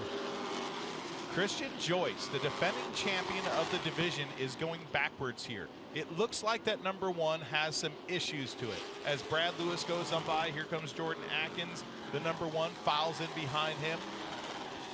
Avery is in the infield grass again. We remain green. Coming to 1 lap to go. No, excuse me, 20-lap race. Excuse me. Coming to 5 laps to go. I suck at math. It's okay. That's why they make us talk, right? Yeah. So you go ahead. You just trouble though in the front straightaway. The 9 machine hits the fence. Oh, wow. Brandon Brown got in a tangle with somebody there. Brendan Brown and the other Staley machine for Braden. But we had Braden Staley. Both 9s involved. Baby boy in the wall. But both 9s involved in the incident. If you had that on your bingo card, collect your winnings. Well, technically the purple and yellow car, the brand new Staley car, is an 09. In 09, but it's a small O, so officially it's an 09, but it reads more like a 09. Little O for baby boy. Right. So they're thinking, okay, Braden's nickname, it could be baby boy or lazy boy, like the recliner they were saying to me earlier. I'll call him baby boy. I wonder what the story is behind that. You can see of note here, and I don't know if we'll be able to see it from this angle, but there is a trail of, it looks like just ground something. Yeah, that looks like the splitter. Yeah, it looks like the chassis is, the sparks. You see it right there. The chassis is digging into the racetrack there on the 3rd Staley machine. Fielding 3 cars tonight is the Staley family, father and 2 sons. Wife Tara has been driving around a street-legal 4th car around North Carolina, a street-legal late model. So the Staleys are rolling deep. A big fleet of cars. Looked good on social when I saw it. The street-legal car is bad. I want to drive it. Zach, I want to drive that thing. The street-legal one. I don't know if I could fit in Tara's seat unless she's got a bench seat in there. I'm hoping. Be fun to just drive. It'd be cool, man. I've always said I think racing either in the stadium stocks or the street stocks would be a lot of fun here. No doubt about it. It would be.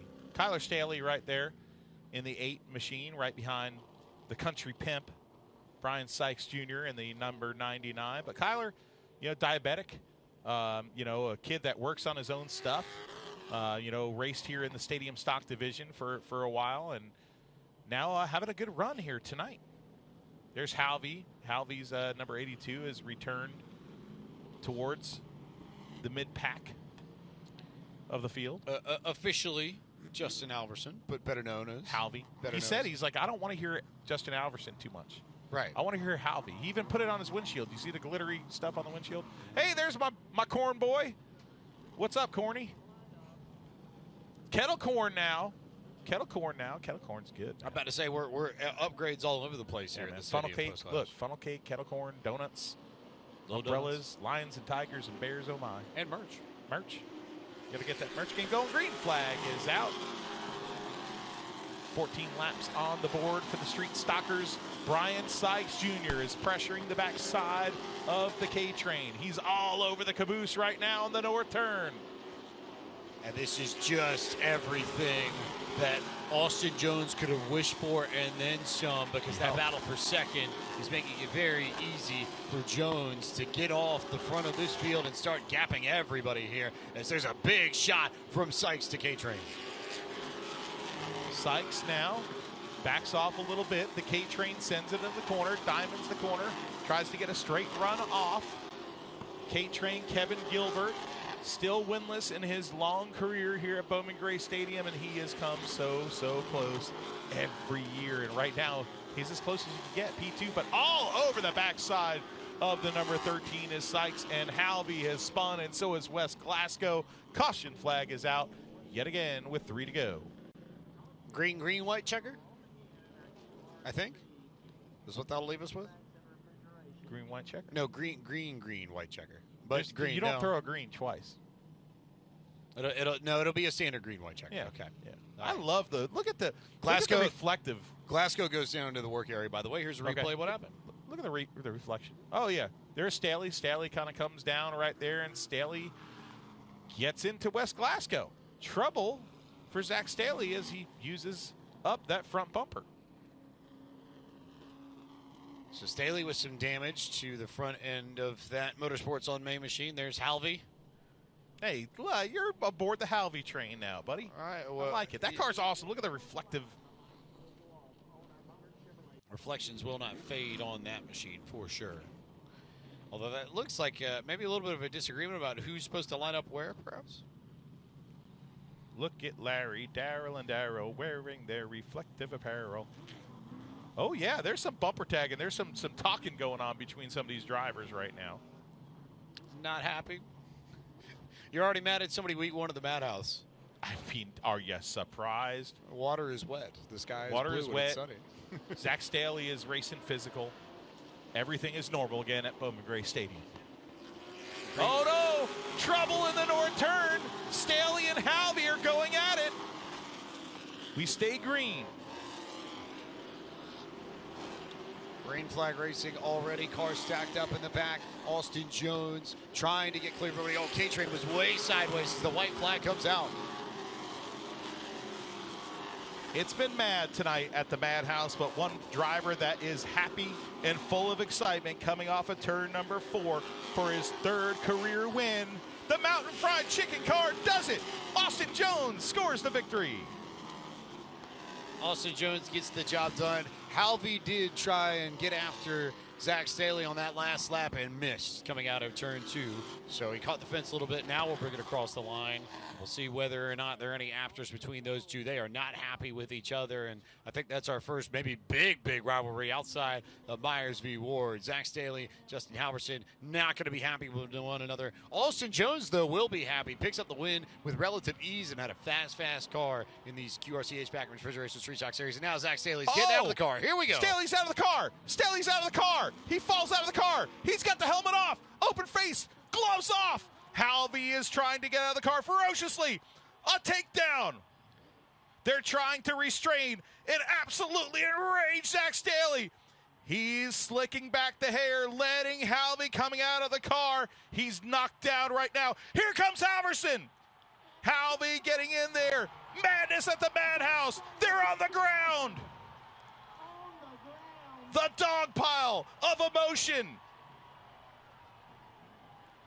Law enforcement trying to get in there, too. I think they finally got enough people to keep those two away from each other, at least not from throwing hands. But they were going to end up in this way some way or another. They both, I think, wanted to give each other a piece of their mind, and the fans reacting here at the stadium. The carnage of those two cars post-race will be a headline. Emotions erupting here in the infield grass of the football field. A quarter-mile oval.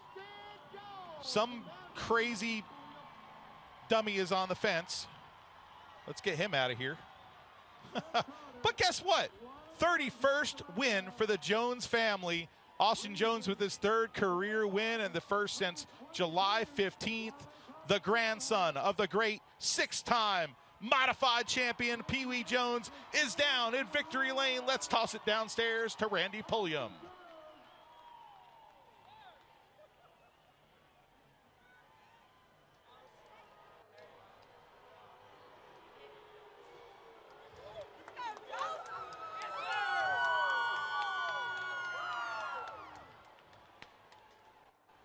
Austin Jones about to climb out of the cockpit. Let him hear Raceland's Austin Jones.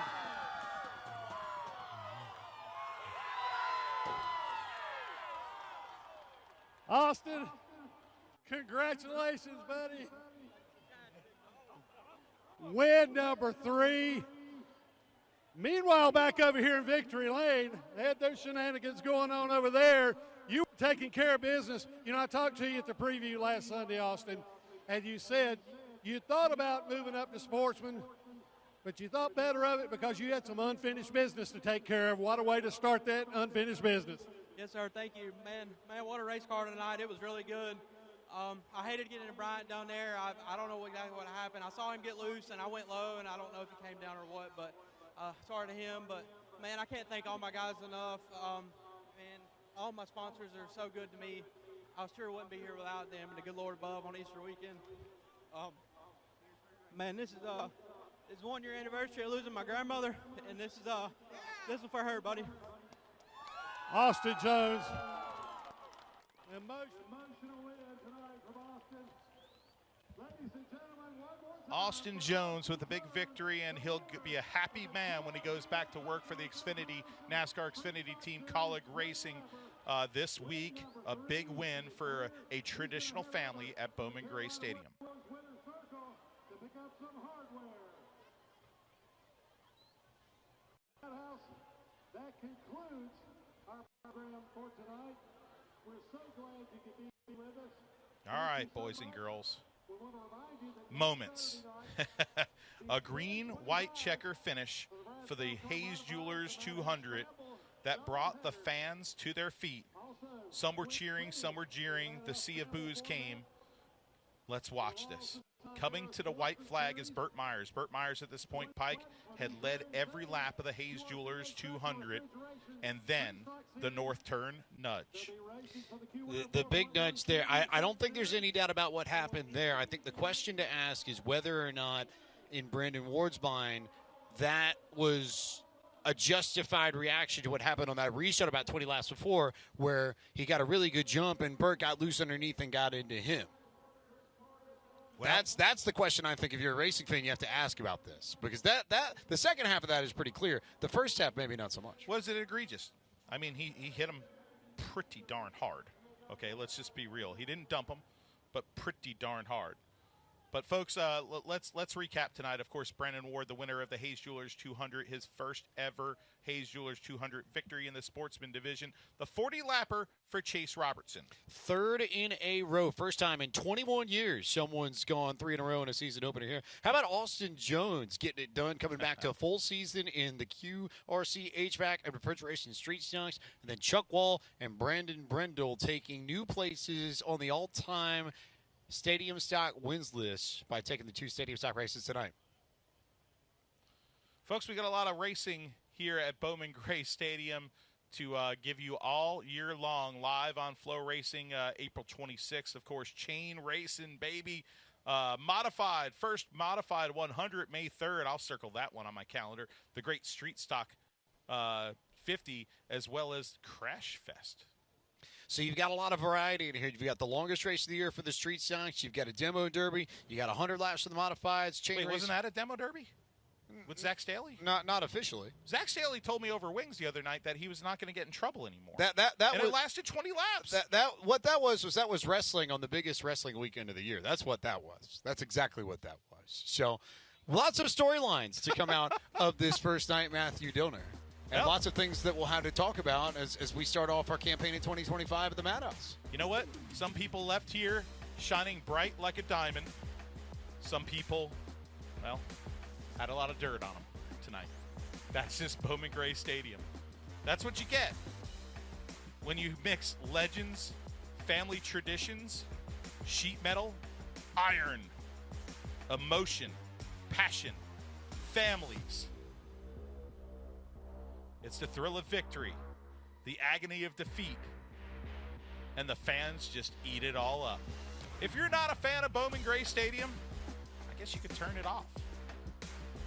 But you could also show up and see it for yourself.